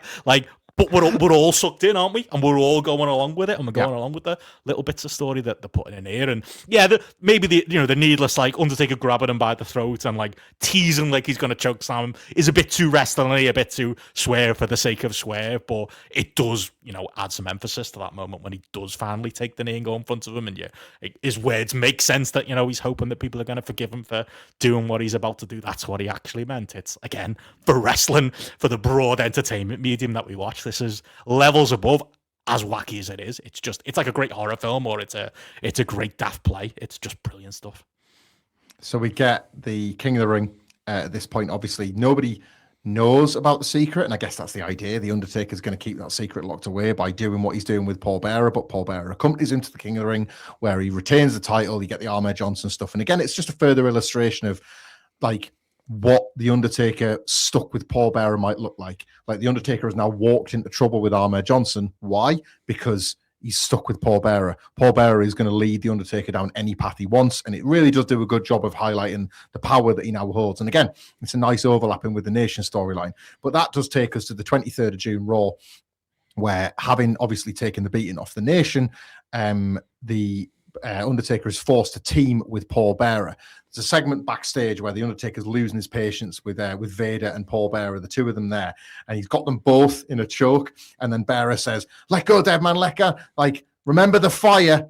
And that sort of stops the Undertaker in his tracks, and he kind of has to let them go. And he's got no choice to team with Vader. Now he's teaming with Vader, I will just say, because the WWF found themselves in a bit of a situation where Steve Austin's tag partner, Shawn Michaels, was unable to defend the tag team titles. So they had to set up a tournament where a bunch of teams would ultimately fight the Bulldog and Owen for the vacant tag team titles, unless Steve Austin could join the tournament and find a new partner. Why Shawn Michaels didn't have the belt, we will get to later in this podcast. But in the meantime, Taker and Vader have got a match against the Nation in this mini tournament, and the Nation get the win. Bearer screams at the Undertaker. He's raging that in his mind they've just lost another opportunity. And Vader tries to attack the Undertaker from behind, but the Undertaker just charged up, lifts Vader up and drops him with the tombstone. He chases down Paul Bearer, who runs away, but the Undertaker just walks out, and Paul Bearer screams at him. He's all disheveled. He's like, "Dead man, turn around when I talk to you. You've made your casket, and next week you're going to lie in it. Next week, I'm going to tell the whole world your secret." The Undertaker, in a shot that would be used over and over and over again in video package, under a blue light, looks at Paul Bearer, does the throat slash, rolls the eyes. The fans pop. They would rather the Undertaker be free from Paul Bearer than, like, all of us learn what the secret is. It's a real test of the Undertaker as a babyface, and the fans are responding en masse. We're with him. We love him. Paul Bearer has this enormous tantrum in the ring, and now we know that, again, in 7 more sunsets, we're going to get the secret. So let's get to it. The June 30th Raw. There's a lot here, but kind of we'll mine our way through it here. Undertaker is first to speak on this Raw. There's a backstage segment, and basically we've had a video package of the Undertaker and Paul Bearer's relationship, how Bearer soured it at SummerSlam with the heel turn, how Undertaker got his ultimate revenge by setting fire to his face, but how it's ultimately brought forth the secret, discussion of the secret, the brutality of Paul Bearer with the Undertaker. Undertaker says, "Creatures of the night and fans of the WWF, tonight you're going to hear a slanted version of the worst night of my life. The night that changed me forever. Paul Bearer is going to try and poison your mind with the events of that night. Events burned in my mind and results I've carried for 20 years. All I ask of you after he's tried to poison your mind and heart is that you give me the opportunity to tell my side and tell you the truth." And this is from like a locker room backstage where he's in black as he always is, but he kind of looks like the American Badass version of the Undertaker. Yeah, He's got like Harley Davidson type, I think it is. Yeah, black denim Harley Davidson, long hair down. Like, I think he's got the little Undertaker teardrop makeup thing he was doing at the time, but he's scaled back compared to the Undertaker we would typically see. Yeah, Bearer goes to the ring. Camera. Unbelievable. Yeah, that's it. Yeah, there's no sort of sense of like ambiguity here. Bearer goes, I think it's the top of the hour on this Raw. They knew they had something hot here. He gets in the ring to absolutely unbelievable heat. He's got this brilliant smug face. He's buzzing about what he's sitting on and what he can't wait to reveal at this point. He's had his fun, but now is the time. So much so that one of the Undertaker's creatures of the night, somebody in a goth attire, jumps the guardrail and pushes Paul Bearer to the ground. Proper 70s heat in the middle of a 1997 edition of Raw. Like, Bearer, to his immense credit, kind of just like shakes it off and styles it out as security, taking age to get this fan away. But like, she's done the damage. Paul Bearer's hit the deck. You know, he's a big fella and he's gone down off the shove, but he just almost as if to say, like, of course an Undertaker fan would do that. The Undertaker, the dead man. What, like, but just quickly, like, what a start. Like, what a proof of concept of how well this idea has already worked. The creatures of the night don't want to know the secret. They love the Undertaker regardless of his dark past, and they're like, the angry with Bearer for daring to do this to him. I had to triple check because, like, the reason I said at the top of the show that your lovely face was playing on the telly downstairs, as we're in Steph's hands, so I watched all this with Steph. Like, I had to triple check. Yeah, you were definitely too young for this to be you, Steph, jumping over the guardrail to try to defend the Undertaker. And there's some noises and reactions she made to some of the Undertaker's look during this period, which might explain why we have her tuned in to be a guest in a forthcoming Unforgiven edition of Benno and Hamflett in season 2. But like, yeah, it's like, that's exactly it. That's how invested people are in this. Like, to the point where I was thinking, is this a work? Like, is this just, them trying to add that layer to it and add that believability to it? But it is also awkward, and Bearer does kind of tip over in a way that, like, yeah, makes you kind of lean towards shoot on it as well. But it does. It speaks to, as daft as it is. And I read some of the the sheets around the time of, like, I think Meltzer was calling this just the campy, awful story that they're telling. This campy, awful story, because of the performers and because it was being done, was legitimately grabbing people. And there's no better evidence than that. So again, Bearer's handling of it, like, he doesn't seem shaken by it. Really, kind of gets in with Vince. It's like. That's what the Undertaker's fans would do. Vince says, "Now remember, Undertaker's here and he will be listening." Bearer just kind of blows that off, and it's like, that's not my concern, because we're going to go back 20 years to a funeral home on a hill and a wonderful family that lived upstairs. The father was the mortician, the mother worked the reception, and there were 2 kids. One was a red-headed punk. The other, a sweet kid named Kane. Bearer was... just fix him a strawberry blonde, not ginger. Sorry, keep going. Welcome to Benno and Hamflett. I'm Michael Hamflett, and he's the red-headed punk. Big call verse on Twitter. Bearer was the apprentice. He was doing night school. He was at college, and he worked under the Undertaker's father. Taker's father taught Bearer how to prepare the body for a burial. But while I worked at the funeral home, I saw something weird about that red-headed punk. The look of the devil. That red-headed punk was the devil's seed. And poor little Kane, he followed Undertaker everywhere he went. He was little Kane's hero. It went on about 2 years where the Undertaker and Kane would run around the funeral home, sneak behind the garage, and I'd see them taking chemicals from the embalming home. I'd see them smoking cigarettes. And I was leaving for night school one day, and I saw Undertaker and Kane, and something didn't seem right. So when I got back later that night at 10 p.m., there was fire trucks, there was ambulances, and the funeral home was in ashes. Somebody had burnt it down. The Undertaker's parents were inside, but by the bushes, the Undertaker was there. He'd burned the funeral home to the ground, and along with that, he'd killed his parents. You killed your family, Undertaker. You're a murderer. You're a goddamn murderer. And at this point, a storm brews inside the building, and Raw goes to break on this absolute bombshell. We come back to the Undertaker in that same locker room, once again talking to camera, and he takes a pregnant pause, and then he says, "It's true. It's actually true." Undertaker says his mother, his father, and his little brother burned to death in the family funeral home. But I think it's important we have all the facts straight. Yes, Kane and I were playing with matches, and we were punished when my father found out. Me, more so than Kane. I was the oldest, and I should have known better. My father explained to me what we were doing and how the liquids were flammable. And after he punished me, he sent me on my way to do my daily chores.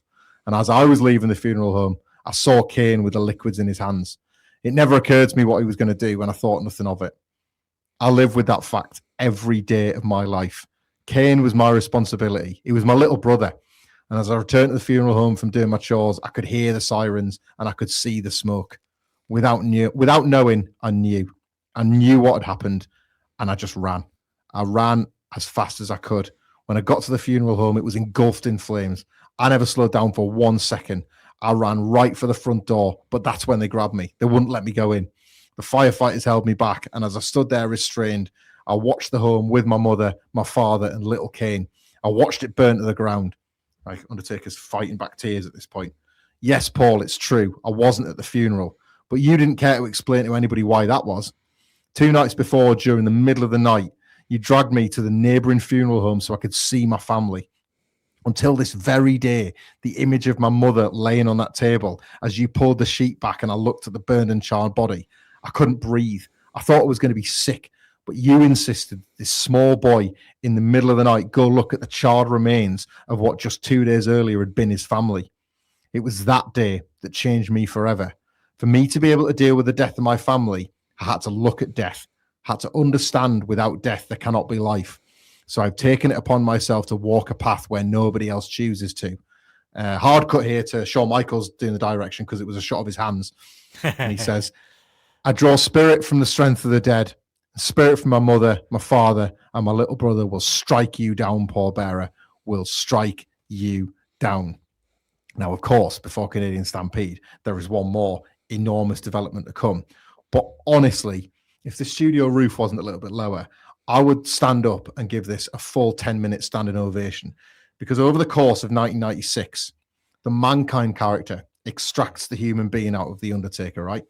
The human being side of the Undertaker is ultimately what allows him to get back on the level of Bret the Hitman Hart, of Stone Cold Steve Austin, of Mankind when he finally gets to beat him, of Psycho Sid, of the WWF title picture, where because what we believe at the time, the human side has leveled up to the dead man side, and now you've got this like perfect Undertaker. You think, well, great, now we can be the WWF champion. Never once in that time on our recaps or as a fan did we think, yeah, but why is there 2 Undertakers? Why is there a human being and a dead man character?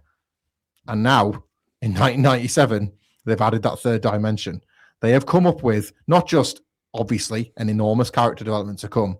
They have come up, I'm going to say it, with the perfect backstory for the flying space zombie of the early 90s.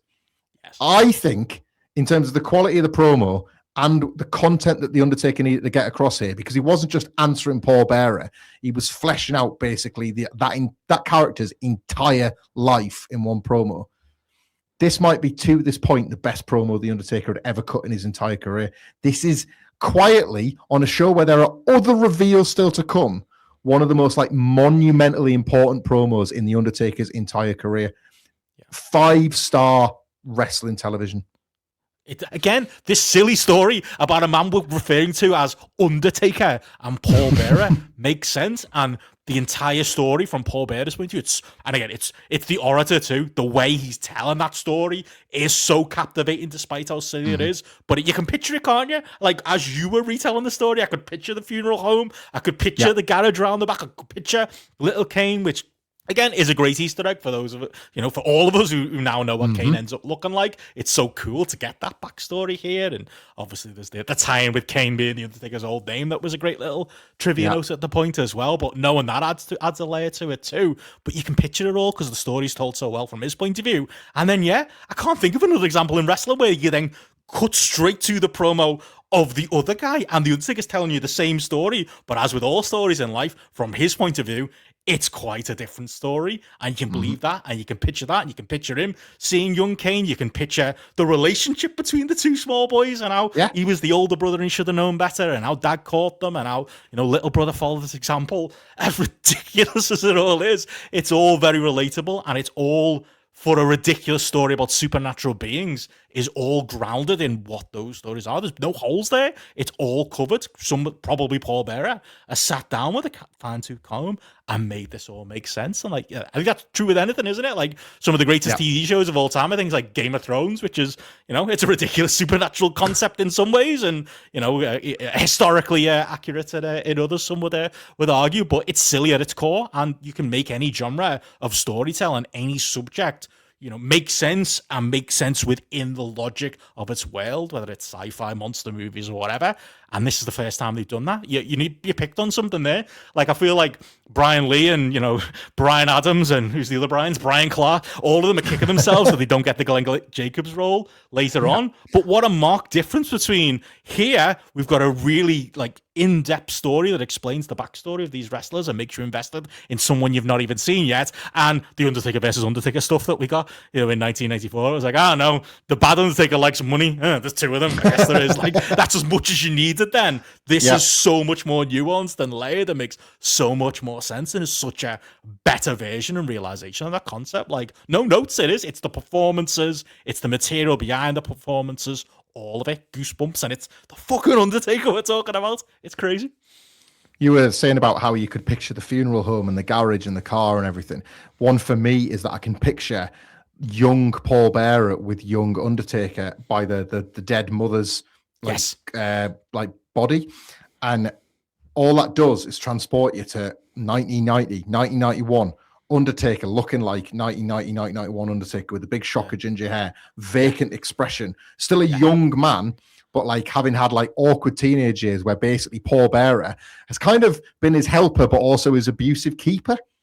So even that first version of the Undertaker, when they've already cut across now, Brother Love said, "I need you in as well, Paul." So however Brother Love discovered these people, he's basically said, "Paul Bearer, you're going to be better for the Undertaker, so in you come." So the 1991 Undertaker is this youngish man who has lived this terrible, tortured life as he says, as Undertaker says, "I chose to walk down that path so nobody else would have to." And Paul Bearer is the one that's kind of kept him under a control. Now, when the Undertaker turns babyface on Jake the Snake, the Paul Bearer character just turns with him. Yeah. So the whole thing, as you say, that 1994 story, Paul Bearer knows why that's not the real Undertaker, because he looks into the eyes of the money Undertaker and says, "You've not lived our awful dark life." You if you want to now, you can staple everything Taker and Bearer have said in these promos to every chapter of their lives together in the Fed. When Undertaker leans up and Paul Bearer turns heel and joins Mankind, that must be heartbreaking for him, because he's like, "Hang on, mate, it's me and you at the end after the fires. We knew we were going to be together, and you've gone with him." That it makes you look back on every chapter of the Undertaker's life and make more sense of it through this story. I adore this.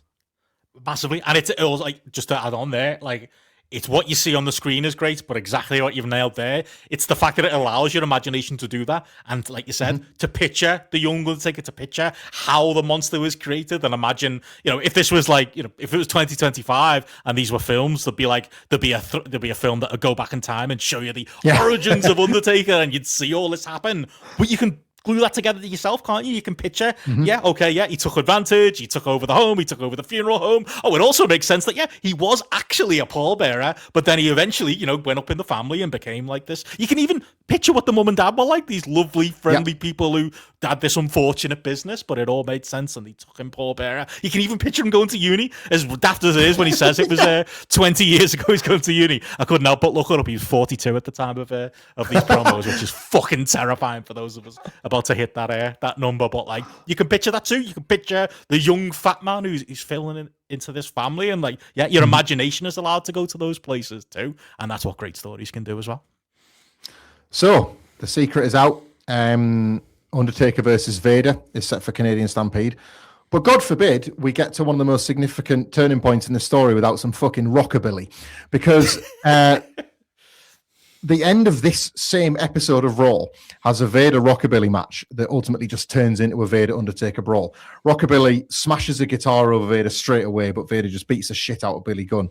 And Undertaker runs out, and they're brawling with each other. Bearer is like obviously with Vader and is just screaming, "Murderer! You're a murderer!" at the Undertaker. So Undertaker goes out to the floor and slaps the shit out of Paul Bearer, like as a shoe. He is laying it in. You can hear these open-handed slaps. It's brutal.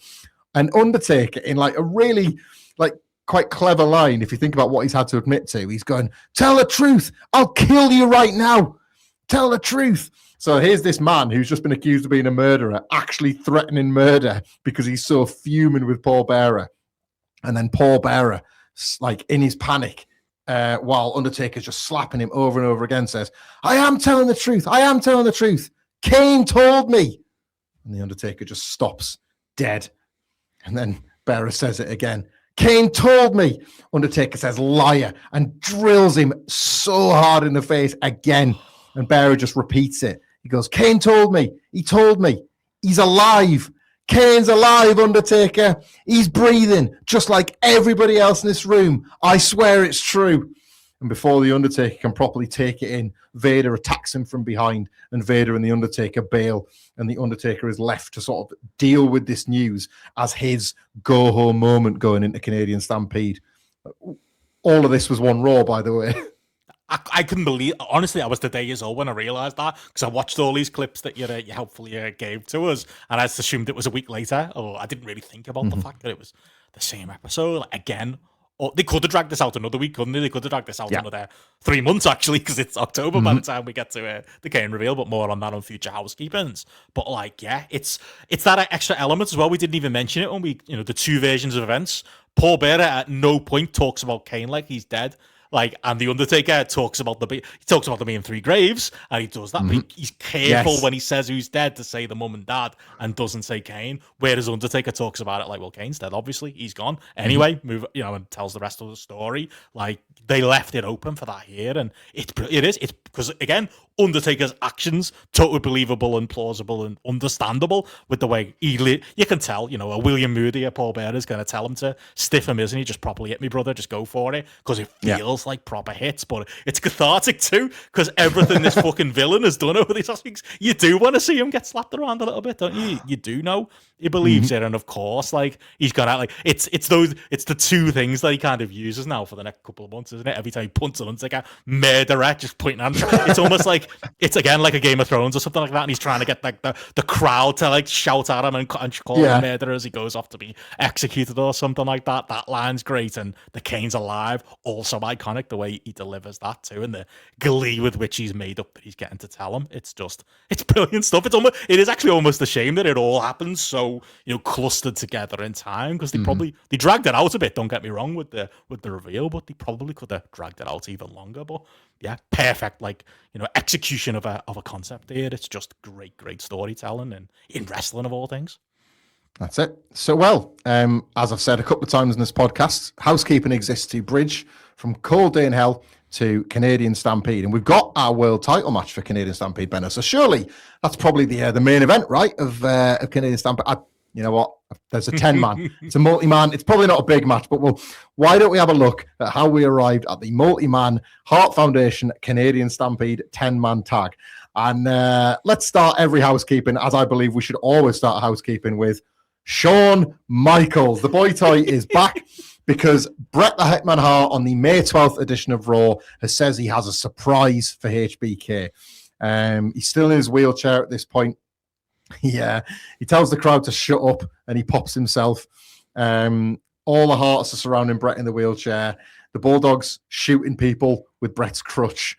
Like, they're just having a whale of a time mocking this crowd. But Bret says, go backstage. I want to do this on my own. I want that gutless little poser, Shawn Michaels, the boy toy, to get his ass out here. I know you're hanging on my every word, Shawn, but I'm calling your ass out here right now. Shawn comes out. Never mind what words hanging on. Never mind what those clothes hanging on. He's in his khakis. He's dressed for best, is Shawn. He's not dressed to compete.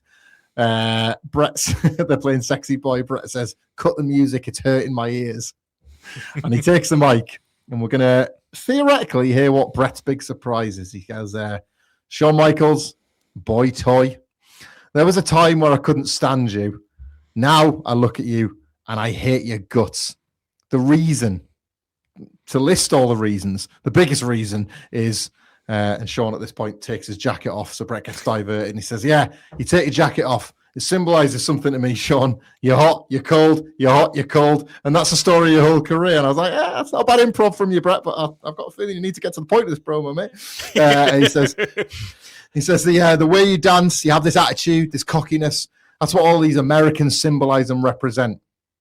You're rotten all the way through your insides, just like America, just craving blood and guts. You love it, and you hate it when somebody tells you the truth.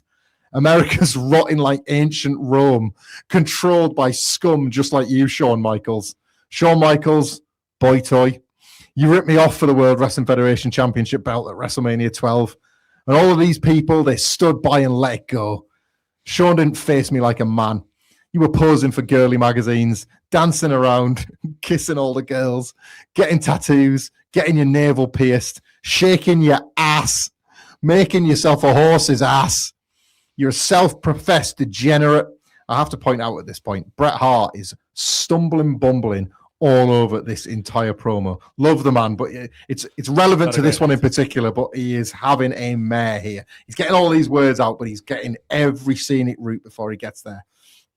He says, you took that belt and you held it in a reign of decadence.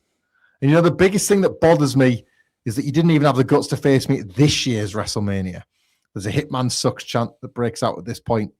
And then Bret says, you talk about my mother and you talk about my contract and how I'm controlled by the almighty dollar. Who isn't controlled by the almighty dollar? That's a bunch of BS and you know it. You know, Vince McMahon asked you the $1 million question. $1 million? Is that it? He knows what he's doing there. It shouldn't concern you what I get paid. And it shouldn't concern you that I've got my mother and father in the front row. It shouldn't concern you anything I do. Do you believe in your guts that you're actually as good as me? A few boring chants break out at this point. And Bret says, Shawn, you're a piece of crap. And then Raw goes off the air. Now, what we'll do is we'll jump to the May 19th Raw because we got the reveal over the weekend's television and we get the reveal here. Bret says, Shawn, you don't have the insides to hit me. And Bret stands from his wheelchair and Shawn, in a famous moment that everybody listening to this will have seen, super kicks Bret into and over his wheelchair. It's a excellently executed spot. I will give that to the Hitman after this absolute stinker of a promo. Shawn, picture perfect super kick position. Bret, picture perfect sell, the way he falls into the chair and then the whole thing falls over. Shawn, at this point, spots that the Hearts are coming, so he bails out the ring. He kind of like runs around the ring trying to fight them off with one of Bret's crutches. They get a hold of him, they grab him, he's like trying to slither out, but They've got him on the ramp. They're beating him up. There's not much spotlight, so it's all feeling quite random and a bit like unexpected. And then right as the Bulldog goes to throw Shawn Michaels off the ramp with his huge press slam, Steve Austin appears on the stage, drills the Bulldog with a crutch, and yet again, the two baby faces that do not like each other find themselves brawling with the Hearts. Refs and security get in the way, and Bret is selling in the ring in the moment that was supposed to be how Raw went off the air. So let's touch on this first, shall we? So the story goes, Shawn Michaels and everybody gets backstage and thinks, good bit of business, right? That super kick show looked great. The Steve Austin bit, we're all on to the next town, blah, blah, blah, blah, blah. And somebody has to be the bearer of bad news to 1997 Shawn Michaels. It went off the air before the super kick. 1997 Shawn Michaels, motherfucker, that fucker screwed me, that motherfucker's fucking with me, he's fucking with my money. We would go on to know that Bret Hart, so he claims, I think I believe him, just forgot his lines. Why I believe him while we're litigating this one chapter of Bret, because there's another chapter to litigate in the same podcast, is that the promo's a mess. And I don't think a promo happens like that without you forgetting your place or forgetting a key line or then trying to, that thing where you remember that you wanted to say something to set something else up and you forgot. So you try and work yourself back round so that the line sounds organic. Bret, to me, a couple of times visibly does that. And you can see it in his eyes as well. And it's one thing to say, you're just like America. And he keeps thinking he's found his route back, but he hasn't. And I think it goes off the air, simply put, because Bret fucks up. But is 1997 Shawn Michaels going to believe that? Not a chance in hell. It's a perfect storm of the order of things going wrong, creating the worst possible outcome. Massively, because at the same time, if you're Shawn Michaels, and I was watching kind of his body language, it being a famous story, and ironically, as you mentioned there, I think more of us have seen the spot now because of this fuck up than would have seen it if it all went to plan. So there is that to it as well. But very clearly in the moment, as you say, them all realizing backstage, Shawn doesn't know. I think if Shawn himself knew that we'd gone over time, and if it was that obvious that we'd gone over time, I think he'd have called an audible. He'd have done a Young Bucks super kick while Bret was sat down rather than waiting for him to stand up and finish this. Genuinely absolutely terrible promo that Bret has. It's not all roses in 1997. Bret has far more hits than he has misses, and thank God we're having this conversation before our next show. Look forward to what our guests think about some of Bret's stuff in 1997. But it's bad. It is bad, and I think if Shawn Michaels was tuned into what was going on, I think he'd have just called an audible, or you would have seen him more visibly annoyed. You would have seen him interrupt Bret. You would have seen him go off script, which he is wont to do, and we're about to see in weeks coming up. I think that to me is the giveaway that Bret's not playing silly beggars. It's just a bad promo. It sucks for the story that we're telling, and it sucks for for Shawn in the moment and all that. But I don't think it's the big deal 1997 backstage Shawn Michaels makes it out to be, because we see it all on the the TV over the weekend, and we see it on the next week's Raw. If anything, it's a good hook. It's the type of thing WCW also did sometimes on purpose and not on purpose at the end of Nitros. We're out of time. It's one of those, isn't it? So it's not the big deal, but it's 1987, and it's Shawn and Bret, so of course mountains are going to be made out of molehills. Now, obviously, this was to build to the continuing hatred between Bret and Shawn, but this is the latest in a series of real-life events that has just made kind of what's happening on screen, like Vince McMahon's twisted attempt to conduct some therapy between the two. It's like if you go out there every week and just half shoot on each other, you'll get it out of your system, and I can get my match. And that's what he's, I think, trying to achieve with the following month. So this actually takes us to the start proper of the Raw on May 19th, where Austin comes out and he makes it crystal clear that he was not out on the stage to save Shawn Michaels. He just wants to beat the Hart Foundation up every week. And he goes to say, if you think the two of us, but now Shawn Michaels immediately comes to interrupt him. He's not in his khakis this week. He's in his jeans, his T-shirt, and his bandana, which I believe was always a little nod to Hall and Nash, wasn't it, whenever he was wearing a bandana? Two-back bandana tied at the front. Yeah. Shawn says when he was saving Steve, it was for the exact same reason. All I want to do is beat up the Hearts. We both hate them. And Shawn says, I have fallen off ladders and been thrown off cages long before you got here, son. I might have got thrown off that stage if you weren't there, but I'd have picked myself back up. And he gets right in Austin's face. He prods his chest. And Austin says, all right, Heartbreak, I'm not saying you're not tough, but I'll still kick your ass. He mocks the bandana. Shawn says, well, maybe if you're going to kick my teeth, maybe I'll stun you. And they get into this like white hot brawl. Like the second they start fighting, the fans come up for it. It's like it's the follow-on to the April episode of Raw where Shawn kept making the save for Austin, but now they're actually able. It was almost like in that entire Raw, they never made eye contact. Shawn was just the guy with the chair swinging wildly. Now the two forces have come together. There's tons of referees and officials trying to get them. It's a proper pull apart. They look like they need to be physically separated. They get put back together, they get pulled apart, and so on. It's broken up by Owen, Davey, and Jim laughing at them all. Owen and Davey challenge them to a shot of the tag titles if they can actually get themselves together. They call them losers. Shawn says, I'll fight you for the tag titles, but I'm not teaming with him. I'll find a partner. And Austin says, no, I'll find a partner and I'll get the title shot. Shawn's trying to get some other witticism out, but the brawl just fires off again and they're off. And it's been set up now that the one thing we know is whoever's getting the tag title shot, it's definitely not going to be Shawn and Austin together. These two men cannot coexist. And I use those words pointedly because yet again, we talk about Vince Russo. And when you can say something was the first rather than, they're doing that again, this was the first. They cannot get along, but they might have to. I'm interested. It made an impression on me, because it was my two favorite wrestlers at the time. I didn't know why I all of a sudden loved Stone Cold Steve Austin, but I just all of a sudden loved Stone Cold Steve Austin. And of course, I love Shawn. And as we talked about on the last couple of shows, it felt like an endorsement, didn't it? Shawn knocking around with Steve, but also the nature of the characters and the nature of Steve's characters, they're not going to be best mates either. So it kind of writes itself. But you're absolutely right. I think that's maybe why it's stuck in the memory as something versus the multitude of times this would happen after, and it'd be like Brett and Goldberg and WCW doing this, or in the Fed in the 2010s into 2020s continuing to run this concept into the ground. It did feel fresh at the time, and it just felt cool, didn't it, to see your two favorite wrestlers knocking around with each other. We're recording this and after the Corrydale aired this week, so we know what it's like for two universes to come together and to get to see people interacting. It was kind of like that. They were two people you wouldn't expect to be sharing screen time, and I think it does good for Steve, I think, until it doesn't. But for now, at this point in WWF, it's an endorsement for him, and it's also letting Shawn dip his toe in the water of what's hot in 1997, and it's keeping him relevant as well. So saves all muscles. It's Hogan and Warrior winning my tag titles in my Hasbro figure fed. Yeah, there you know go. what I mean? It's they're not maybe like Warrior and Sting not knowing anything about their past, just thinking they don't face paint, so that'd be cool. But yeah, just makes sense. So we go to the in the shadow of that, we go to the May 19th Raw the following week. Bret Hart comes out he's in a Simpsons shirt because obviously he's just done his episode of The Simpsons. He's very proud of it. It made the cover of the magazine, didn't it? The Bart Foundation. So he's got his Simpsons shirt on. I've mentioned that for a reason.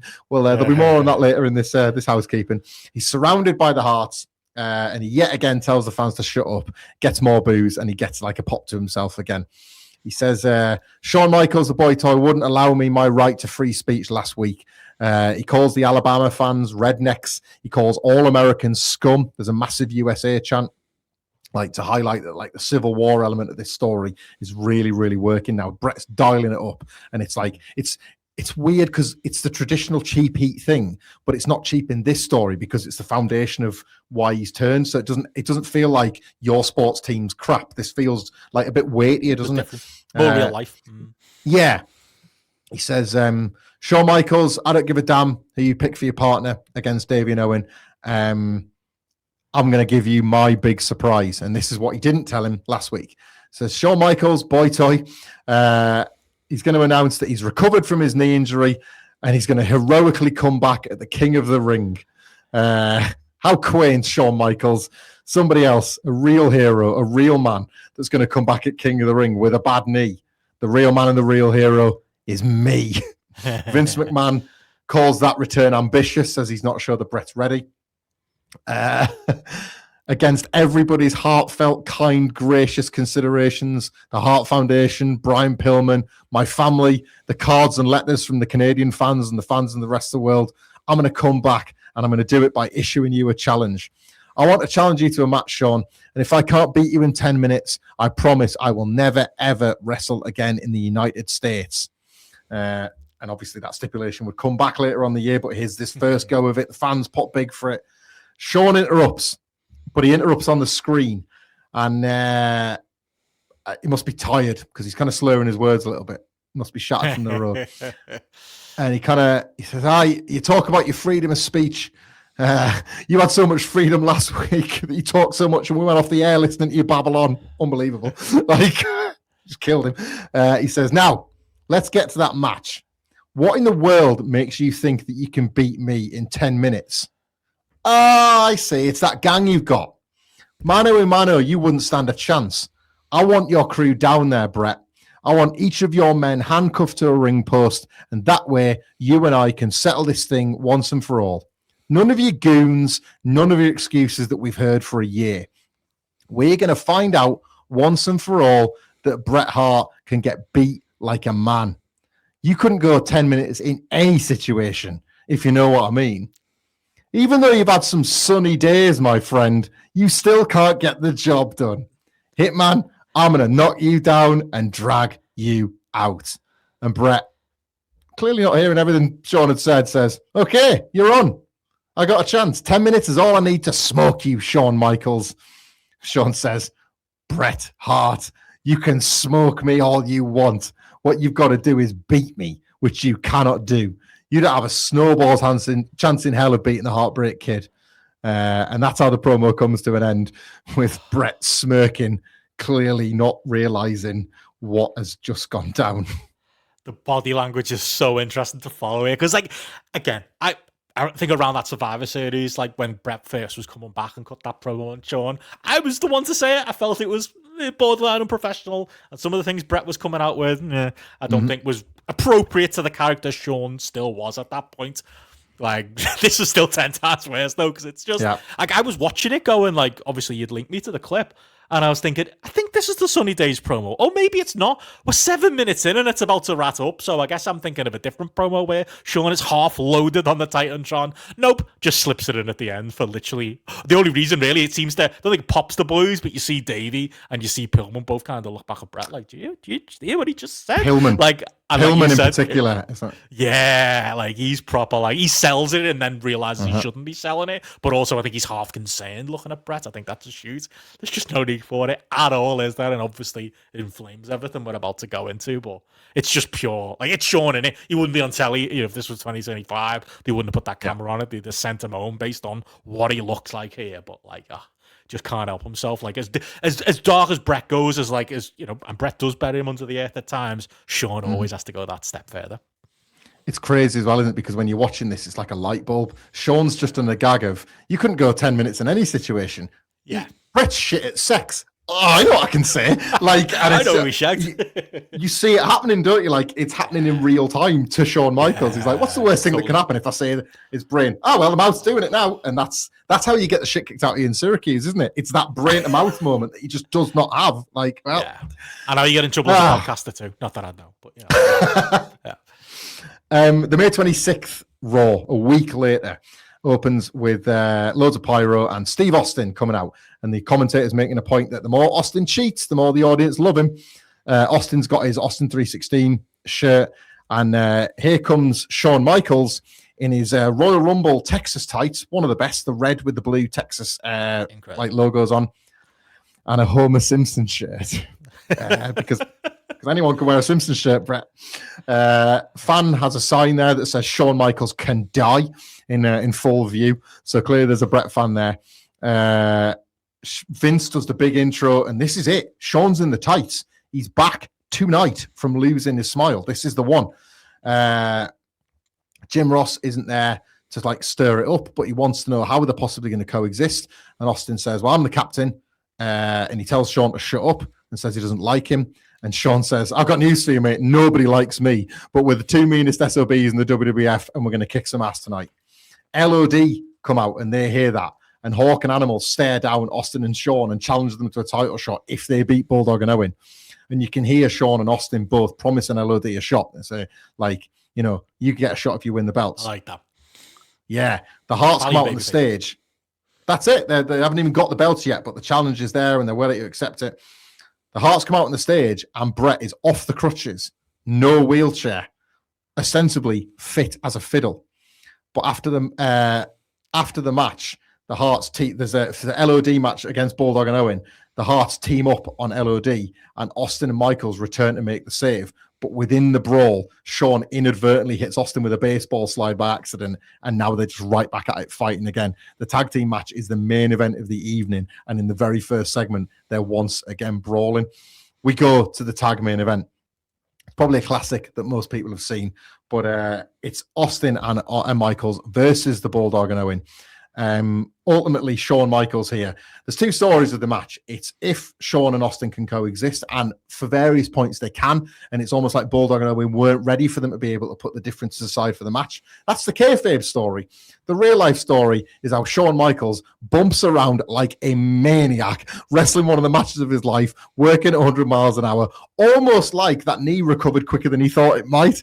Just goes and goes and goes. He tries to blow everybody up. It's a phenomenal bit of business for a TV match, the two of them. Well worth going out your way to see. But everybody's mega over. Everything's super hot. Michaels feels motivated, presumably mostly by spite, to just completely steal the show from out underneath everybody else. Nobody's really stealing the pops from Steve Austin at this point because he's the hottest guy out there. And sure enough, we get to the finish, and Shawn Michaels manages to hit sweet chin music on the British Bulldog, and Austin falls on top for the cover. It's a 3. We've got new champions. It's the two that can't coexist have actually got it done. But before they can celebrate, all the hearts, apart from Brett, deck Shawn Michaels. Austin takes one look at the ring. He's got his belt. He sees Shawn getting attacked 4-on-1, but he sees Brett vulnerable on the ramp, and he decides to go for him instead. He dives at Brett. He tackles him to the floor, and what does he do? He targets the leg all over again. Punches. Brett is left clutching his knee while Shawn is laid out completely in the ring again. And it takes us to June the 2nd, where it's announced that Shawn and Brett is off. Brett's injury was re-aggravated by Stone Cold Steve Austin. Steve Austin was supposed to be fighting Brian Pillman in that long-awaited payoff, but instead the match is changed to Steve Austin versus Shawn Michaels. This happens through Bret Hart coming out and making a joke about they're in Texas for this, in San Antonio, and he makes a joke about people in Texas making excuses about having bad knees, but he's actually got one. His excuse is Steve Austin. Steve Austin is the scum of America. Shawn, if you're angry with me, why don't you blame Steve Austin instead? Austin says he was just trying to take Bret out, full stop. And Austin and Shawn end up in another backstage brawl over this. They're once again face-to-face, shouting with each other. They have a fantastic screaming fit. Meanwhile, back in the ring, the Hearts are plotting something devious. Bret whispers something to Brian Pillman, and Pillman says, yeah, I'll let you have my match. You two, if you want to go at it, why don't you two go at it? So that's Austin and Shawn Michaels booked. That's a proper WWF. We've lost Bret and Shawn. What's the next best thing? Shawn and Austin is absolutely the next best thing. Yeah, and that's it. It's there in front of them, isn't it? It's been built even indirectly to do. I'm sure it was on the docket for later.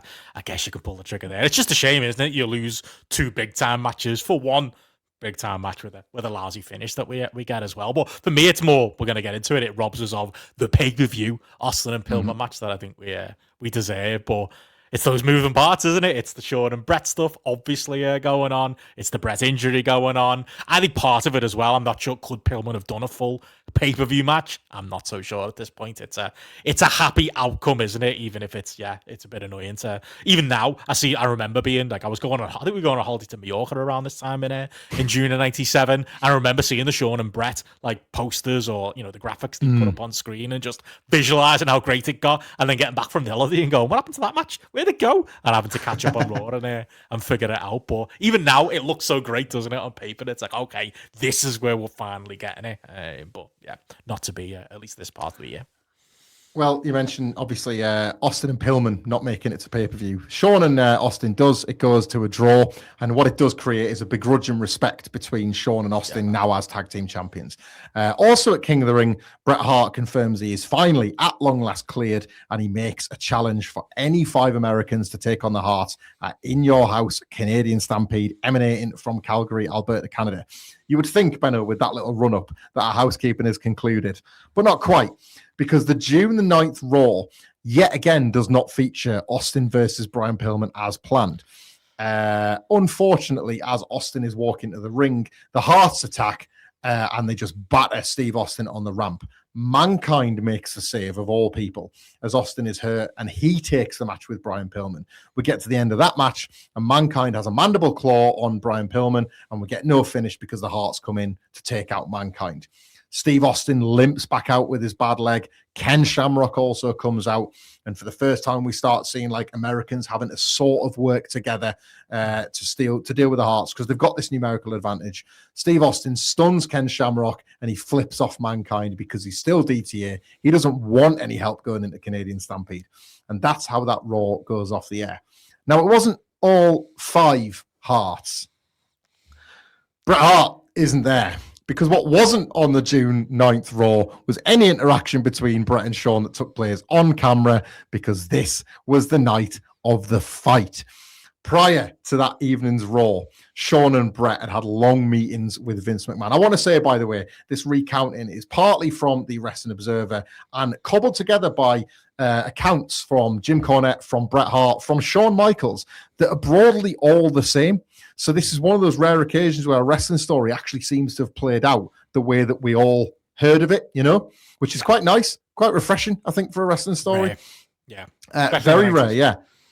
So at some point before the show, when the issues weren't exactly ironed out in those meetings with Vince, Bret Hart goes into Shawn's dressing room and just gives him a bollocking of all bollockins about the Sunny Days comment, about how it had affected his personal life, about how his kid asked him about it when he picked him up from school.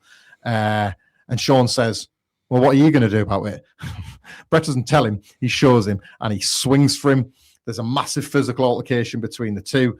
But it seems as though Shawn Michaels has taken the worst brunt of this, because after a few punches get thrown, Bret Hart pulls out a massive clump of Shawn Michaels' hair that Jim Cornette was eventually able to get hold of and pin it on his wall like a trophy, because Shawn storms into Vince's office while he's having a meeting with Cornette, slams this clump of hair down on the table, screams that it's an unsafe working environment, says that the fight has re-aggravated his injury, and that he's fucking off to Nitro, like he's basically going to be with his real friends.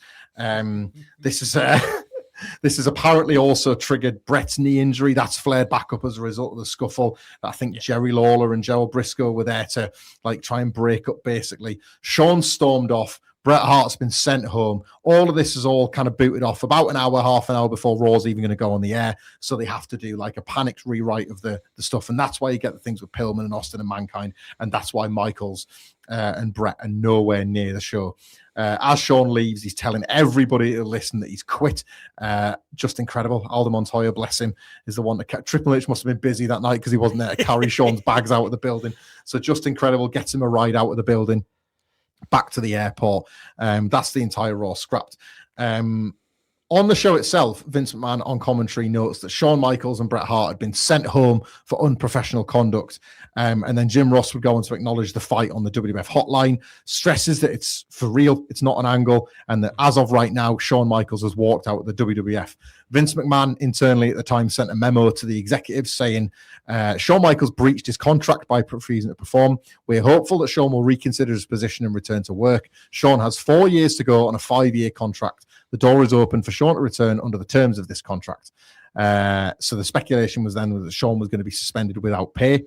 But that obviously kind of led people to wonder if WWE could suspend him for 4 years of a 5-year deal just to stop him going to WCW and appearing on Nitro. Would they pay his downside guarantee? All that kind of stuff. Or would Shawn try and use the incident as some sort of, with Bret, as a legal situation? Unsafe working environment has come up. Is he setting this up for an intentional legal battle? Is Shawn Michaels? The latter is true. Shawn Michaels has basically got his lawyer on the phone. He said he's never going to work for Vince ever again. And that basically he's got his lawyers to say that he can't be held to this downside guarantee because of the unsafe working environment, that this is in breach of it. He's not in breach of his contract. They're in breach of their contract to him as a result of this fight. Shawn mentions in his book that he was so determined to not work for the company again that he basically cut off all access to the company. He wasn't answering his phone. He pulled his phone out of the wall. So even when the office were trying to get in touch, they couldn't get hold of him. And he was not prepared to, partially under legal advice, but under his own stubbornness, was not prepared to speak to the company. about it. Obviously, this creates a situation with the tag belts where they can't even vacate the tag belts and do a tournament for the belts. They have to do this storyline around Steve needing a partner for a match for the belts because Shawn might be back, so they don't know that they can necessarily use him. Everything, all the pieces have gone way up into the air. So that's what's happening behind the scenes from the fight. But that takes us, kind of last but not least, to the June 16th Raw, the go-home Raw for Canadian Stampede, where Austin and Pillman finally have their match, and the Hearts cuffed around the ring takes place here. They've been able to use that stipulation. Pillman's got a broken nose from having a chair to the face. He's just got his nose 3/4 across his face. And Austin has accepted the challenge for Canadian Stampede, but he's not wanting to do it with any friends. Anyway, the brawl's ongoing. The ref pulls Austin off at one point, and Austin just decides he's sick of everything, hits the referee with a stunner. That allows Brian Pillman to low blow Steve Austin and knock him out with some brass knuckles. The referee that's knocked out had the keys to the handcuffs in his pocket, which Owen Hart is able to pick, and he unlocks his handcuffs, passes the keys around. All the Harts get free. They're decking Steve Austin. There's no referee. The match has been thrown out. And then Mankind, Goldust, and Ken Shamrock come out to even the score. The brawl kind of spills out a little bit, and Austin's getting ready to stun Ken Shamrock again, but not this time. Shamrock's ready for it. He hits him with a belly-to-belly suplex. Shamrock gets some good shots in, and now they're brawling. So the Legion of Doom come out to break up their brawl and part ways. And all of a sudden, with Mankind chasing the Hearts off to the back, Goldust surveys the scene and realizes there's 5 Americans there. And he says, what are we doing? We're falling right into the Hearts trap. They've laid down the challenge for the 5 best Americans, and we're that 5. We'll come to Calgary, and like Steve Austin says, we'll whip your ass. Austin says, my body feels like crap. I don't need you guys for a second, but Monsoon has told me I can't do it by myself. One time we'll step into the ring, and then it's back to this. And he flips them all the double bird and hobbles off to the back, reluctantly having accepted the 4 men in the ring as his partners. Oh, I love that Goldust calling Austin Stone is up there with Heartbreak for Shawn. Stone and Heartbreak, maybe that might be the title to this housekeeping. What a ragtag group to put together. Like you mentioned there, it's all the real life circumstances that lead us there. I'm sure there's a version of reality where, I don't know, instead of LOD, it's Shawn Michaels in the match, or Mankind who just disappears off screen, doesn't he? Like it luckily for Goldust, there's only 5 Americans in the ring and not 6. Otherwise, he'd be really fucked and it'd be like when you're in school and you're having to pick teams, you'd have to leave poor Mick out. It is a strange ragtag group, but it works as well. It's like, okay, fine. Goldust loves America, I'll take that. Ken Shamrock coming into it, obviously, it makes sense at his position at the time, and obviously behind the scenes, his relationship with Brett and why he's there in the first place works. And LOD always works. This is a good role for them, isn't it? In 1997 to kind of make up the numbers and be the other 2 there. But yeah, it is interesting how these super friends come together, and obviously, if anything, the real life behind it, which again in '97 I wouldn't have been aware of was happening. I think I was buying Power Slam, but it would have been a few more weeks before I found out the truth of what really happened and whether it was a shoot or not. Sadly, we weren't getting live wire at that point in 1997. It's just what a mess. And again, the lady doth protest too much. I think Shawn would tell you that he wanted to go to WCW and he wanted to be with the lads, but he didn't. This is where he really wanted to be, and obviously that would come to fruition as well. But God, what a fucking amazing place WWF is in 1997, on camera and behind the camera too. Honestly, man, to bring us right back to where he started, get me the footage of all. You don't even need to stick it on YouTube. Put it on Netflix, and I'll continue to pay my subscription now because I'd pay for it. Like anything you've got from those cameras that rolled backstage when you were doing pre-tips, I need it. I need it.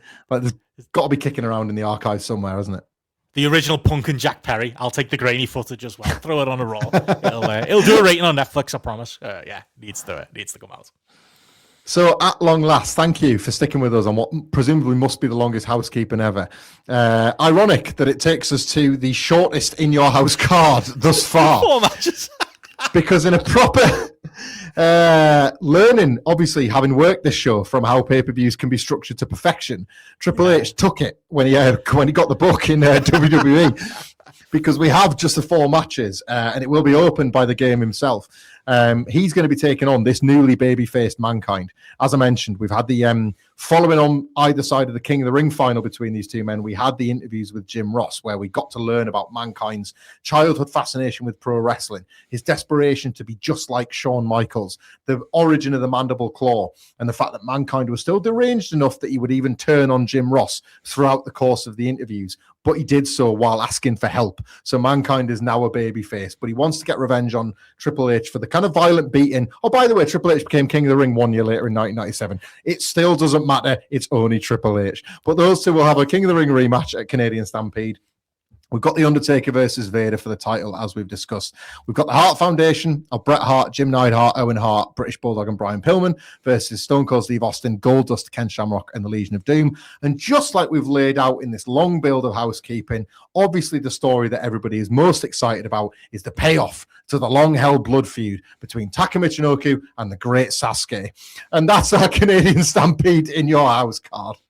Unbelievable. What a job, Michael, to get us there, but all worth it to get there. We're giving the game away here, but we are in the era where arguably the pay-per-view, the TV is the real pay-per-view, and the pay-per-view is the thing that comes at the end of it. But yeah, even if on paper it's a 4-match card and a shorter one than usual, and there's possibly, you could say, more interesting things going on the TV than what they have here, we're going into an all-timer as well. So I absolutely can't wait to review it. It's gonna be a hell of a time. Yes. Thank you, Benno, for listening as I've rambled here. Thank you, everybody, listening. We should probably get out of here now, but we'll do so with a plug, shall we? If you want to listen to more of my complete nonsense and me trying to make 2026 Fed sound as exciting as 1997 Fed, you can judge it for yourself at the What Culture Wrestling Podcast YouTube channel or wherever you get your wrestling podcasts from, on Raw, on SmackDown, on Dynamite, on NXT, and all the pay-per-views and PLEs. I'm not on social media, but hamflettx@gmail.com if you want to correspond more on this, or on the Grapple Discord, of which I am now very proudly a member of and can fully recommend as a way to get your wrestling news and gossip without having to tiptoe back into social media. We've indoctrinated you, and yes, we've got you in the gang, mate, on the Discord. It's a safer place than Twitter, I would definitely say. But yeah, obviously on our side, obviously follow me on Twitter at Benson Richard E. We've got all kinds going on as far as the podcast goes. Search Grapple wherever podcasts are sold. January, always a big month. Our Wrestle Kingdom review is in the book, so check that out with myself and WH Park if you haven't already. We should have. We keep delaying it. The Grappies and Crappies coming up in January as well. It's still 2025 to us. We'll get there eventually, but yeah, all kinds. Chris Platt's King of the Mountain show coming up. We've even got a Raw Roulette show coming up as well. That I know people are looking forward to, and maybe a little look at the WWF in the UK in 1992. With UK Rampage 92 to look forward to too. So yeah, plenty coming up over there as well. And dare I say, Michael, obviously people can check us out on the next Benno and Hamflett, but we won't be alone. In the famous words of a knobhead booker out there, there used to be more of us. Well, there might be on the next show. Yeah, well, I suppose we'll leave that one there. But if we were to tell you who was actually on the show, then it'd be like that Raw with Brett and Shawn. The cameras would just cut off anyway. Before we can super kick them out of the chair, we'll cut this one off, shall we? We'll just say for now, Retro Boys, thanks for the house. Good night, all.